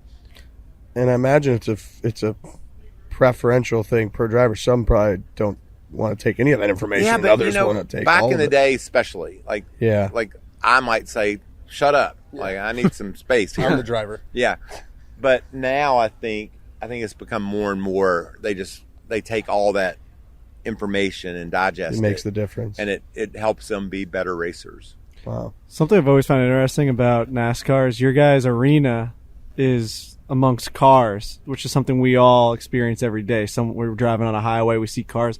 Like my windshield, I'm seeing I'm seeing a thing that is very, very familiar to you as a driver. And when you're a professional golfer, your arena's out on a golf course. It's very specific to this area. Do you ever when you're driving on a regular street, something ever snap you or brings you back to that time of driving a NASCAR? No, someone cuts you off and it gets that juices going or something? Well, here's what's funny. What are y'all doing? I'm doing an interview. You can't call it that. I was talking about the guys that I golfed with today and what a pleasure it was. Oh, yeah. But you're also a known liar. So there's that. I don't remember being known as a liar. I don't think a liar would. I'm a little liar would say. That might have been a lie. So yeah, it's just it's just really hard to explain to people how difficult racing a car in a circle is. Right. Yeah. Because they get in their car and they drive to work. And they're like, well, I do this. Right. And so they're like, I could do that. Right. But they also try to golf. And then they know they can't golf like Tiger Woods. They can't hit a shot like Phil Mickelson. They know that. Right. But they don't know that they can't drive. Right. Like the NASCAR boys do. Or the IndyCar or Formula One. It's just such a mental game. It's so precise and so tight. Right. It's just much harder than people, I think, give it credit, because they know when they watch football they can't run, they can't jump, they can't tackle, but they're like, well, I drive to work, I could do that. What's the etiquette like when another driver ruins your race? Because we've all seen those clips of guys get out of their car. I punched a guy once. Well, 92 and 95, I think he went straight fisticuffs, right? Well, there's a few of them. Okay. So is it you can tell when it's like a cheap shot? The funny one was I was at Bristol, and I got wrecked by this guy named Mike Dillon, and it pissed me off. And I went after Mike Dillon, and I hit him, went like that, and he didn't budge. It was like hitting that tree, and I'm like, oh no. Mike Dillon was a big boy. He's country strong. Yeah. I have made a mistake here, because as soon as I hit him with all my energy and I bounced off of him, I was on the ground. So, and then I punched the guy. It's on the internet. I think it's 95. So what happened? Speed. He just made me mad. You get fined? Yeah, $10,000. A lot of money back then. Oh, no shit. Yeah, that was a bad decision as well. But you can tell when it's like a cheap shot versus an accident. Ooh. Well, I just got mad at him because it was a dumb. Danielle Kang's just Hey, there's Danielle tossing Kang, tees defending out. Hi. champ. Nice to see you. That's on. dangerous. You're gonna poke an eye out. Give it some more We're height. trying to be professional and conduct an interview. Yeah, more please. trad. More I don't know trad. if you see the professionalism that we're exploiting over here. And so if we love can build a bridge. Don't you think it's time? Don't you think it's time? I really wish I knew what song you were singing. I was going to join in, but I didn't It have was it. the Judds, Wyoming and Nevada. You don't got that one, Trent? I don't have that one. Nothing. Hi, y'all. Nice to see you. It feel good to punch somebody, though, after they wrecked you. You're just like, I'm going to punch this guy. I did. I punched him twice. Yeah. Ooh. But he had his helmet on. And I'll tell you, a lot of people don't know this, but he had on a full face helmet and a clear shield, and he had on a pair. Do you remember gargoyles? The sunglasses, gargoyles? Mm-mm. He had a pair of pink gargoyles on. And I leaned in. I was just going to tell him what an idiot I thought he was. And then I saw those glasses, and I lost it. Start laughing. And they just I was pissed like, you "That's off. So Pissed you off. So I have hit to him. punch this The guy. guy's got pink glasses on. Yeah. I just have to punch him. Yeah. Well, yeah, it's so much different than a lot of other sports. Like we're big hockey fans, and when you get a playoff series and the teams play the same players over and over again, they always start to hate each other. You guys, you're racing against the same people all the time. Yeah. You have to, like, those feuds have to just boil No, they're over. there. And, everybody has opinions on who's an asshole and who's nice and who races right. But there's certainly an etiquette among the top drivers. Like, they're going to race each other next week, just like you just said. Right. So you can't be running over people repeatedly, or there's going to be payback. And I What do you think your 20 etiquette was amongst the other drivers, or like your? How were you perceived? Yeah. I don't know. I think pretty good at some places, not so good at others. I don't think I ever really. I don't know. That's a difficult question to answer because in 05, I believe Robbie Gordon called you a piece of shit. he did. But didn't he end up joining your team years later? No. You guys. No, Okay, so He you just- you guys didn't get along. but we're friends now. Okay. See, But it's heat of the moment stuff. He ran me into the wall, and so I wrecked him. And then he threw his helmet at me, and then he called me a piece of shit. Yeah, like when does that decision happen where you're like, okay, this guy ran me into the wall. Now I'm going to ruin my race and his race. Well, I ruined his. You were still going. I didn't ruin mine. Well, that's as good. That's got to be the best you gotta- feeling in the you world. got to make sure you have a there's hundreds of people that work on your car. Yeah. You can't just be one person. You got to understand, you're on a team, and doing something to end your day just because you got mad isn't acceptable. Right, because then the crew will be pissed at you. Right. Yeah. And that won't go over well. So, yeah, Robbie Gordon was a very talented racer and has won all across so many different genres of racing. So I respected him, but he made me mad that day. It's understandable. So I wrecked him. And then, I forgot. Yeah, I got fined $10,000 for punching Lake Speed, and I had to pay it.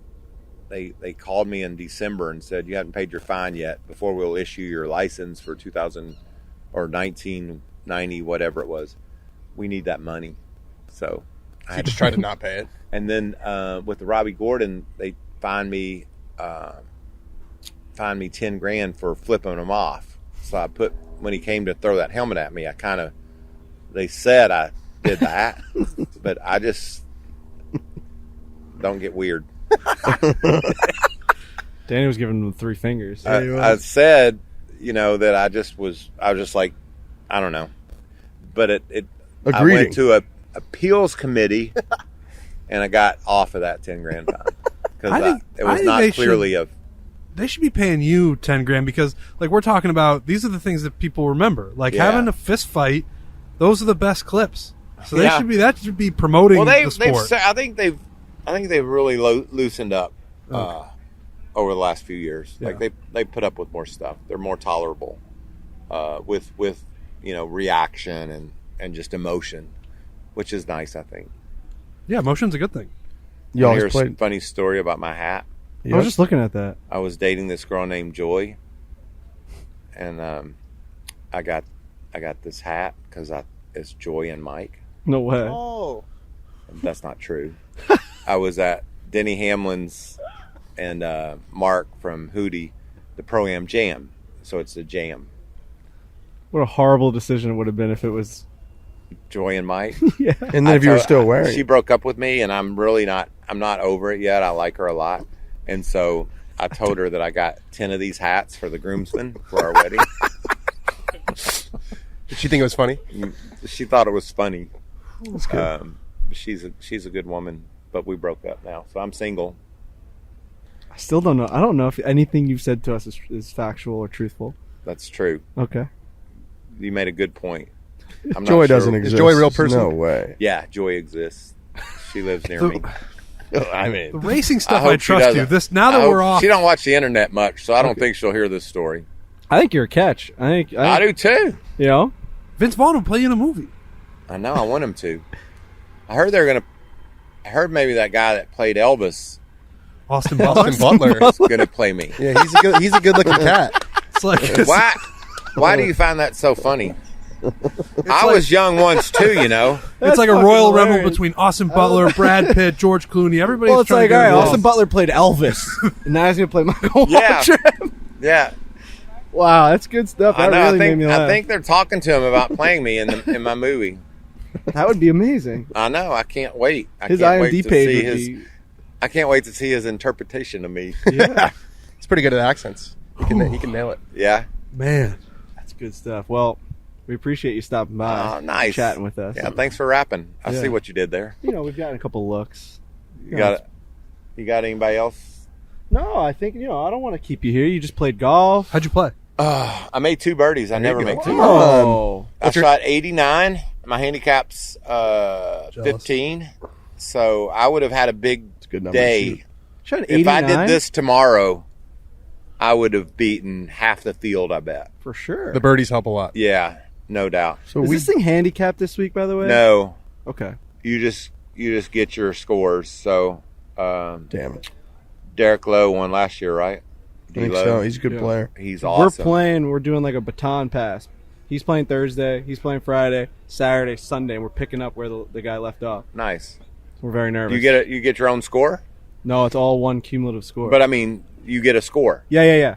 Yeah, we got a team So is it score. We have a chance- Barstool? Yeah. Barstool Yep. Foreplay. That's Tough. cool. What? So, The name of the podcast is Foreplay. The one I'm on? Yes, Yeah. sir. Yeah. Are you comfortable with that? It's a play on the pre-sex joke, like the word for the things that happen before sexual intercourse. But it's also Does he for. think I'm an idiot? He's the idiot. Don't worry about it. What is foreplay? Frankie, what's foreplay? What's your your favorite foreplay? Oh, Explain it. kissing and Describe squeezing. it, friend. Rubbing, petting? All right, touching Petting. stuff. Petting. What about how you doing? That's part of it. I think. It's got to start somewhere. That's pretty good right there, wasn't it? How you doing? Hey, Man. how you doing? Foreplay. All right. Well, nice to Fucking meet awesome. y'all. This Michael, has this been was great. fantastic. Enjoyed it a lot. We had a great thank time. you. Let me know if you ever need me to come back and during the midst of the NASCAR season. Yeah. Give Would love y'all that, updates. honestly. I don't have much going on. We've got We've got a NASCAR podcast. Robbins Racing. Yeah. Robbins Spider and Spider and Large are unbelievable. on Spider's it. all in on it. So They're That's fantastic. cool. I'm sure you did it when you went to New York. Yeah, right? I'm actually talking to Large. He wants us. How many of y'all are there At the 400 company, employees now. 400. doing content? Probably No. 60 or 70 doing content. I don't Probably know. closer to I think 100. it's like 100? 100. About 90 to 100 content people Yeah. would be my guess. And it's got, sales and merchandise. And Right. We do a lot. We do just do kind of golf and bullshit like this. Yeah. Well, do me a favor. We and- do foreplay.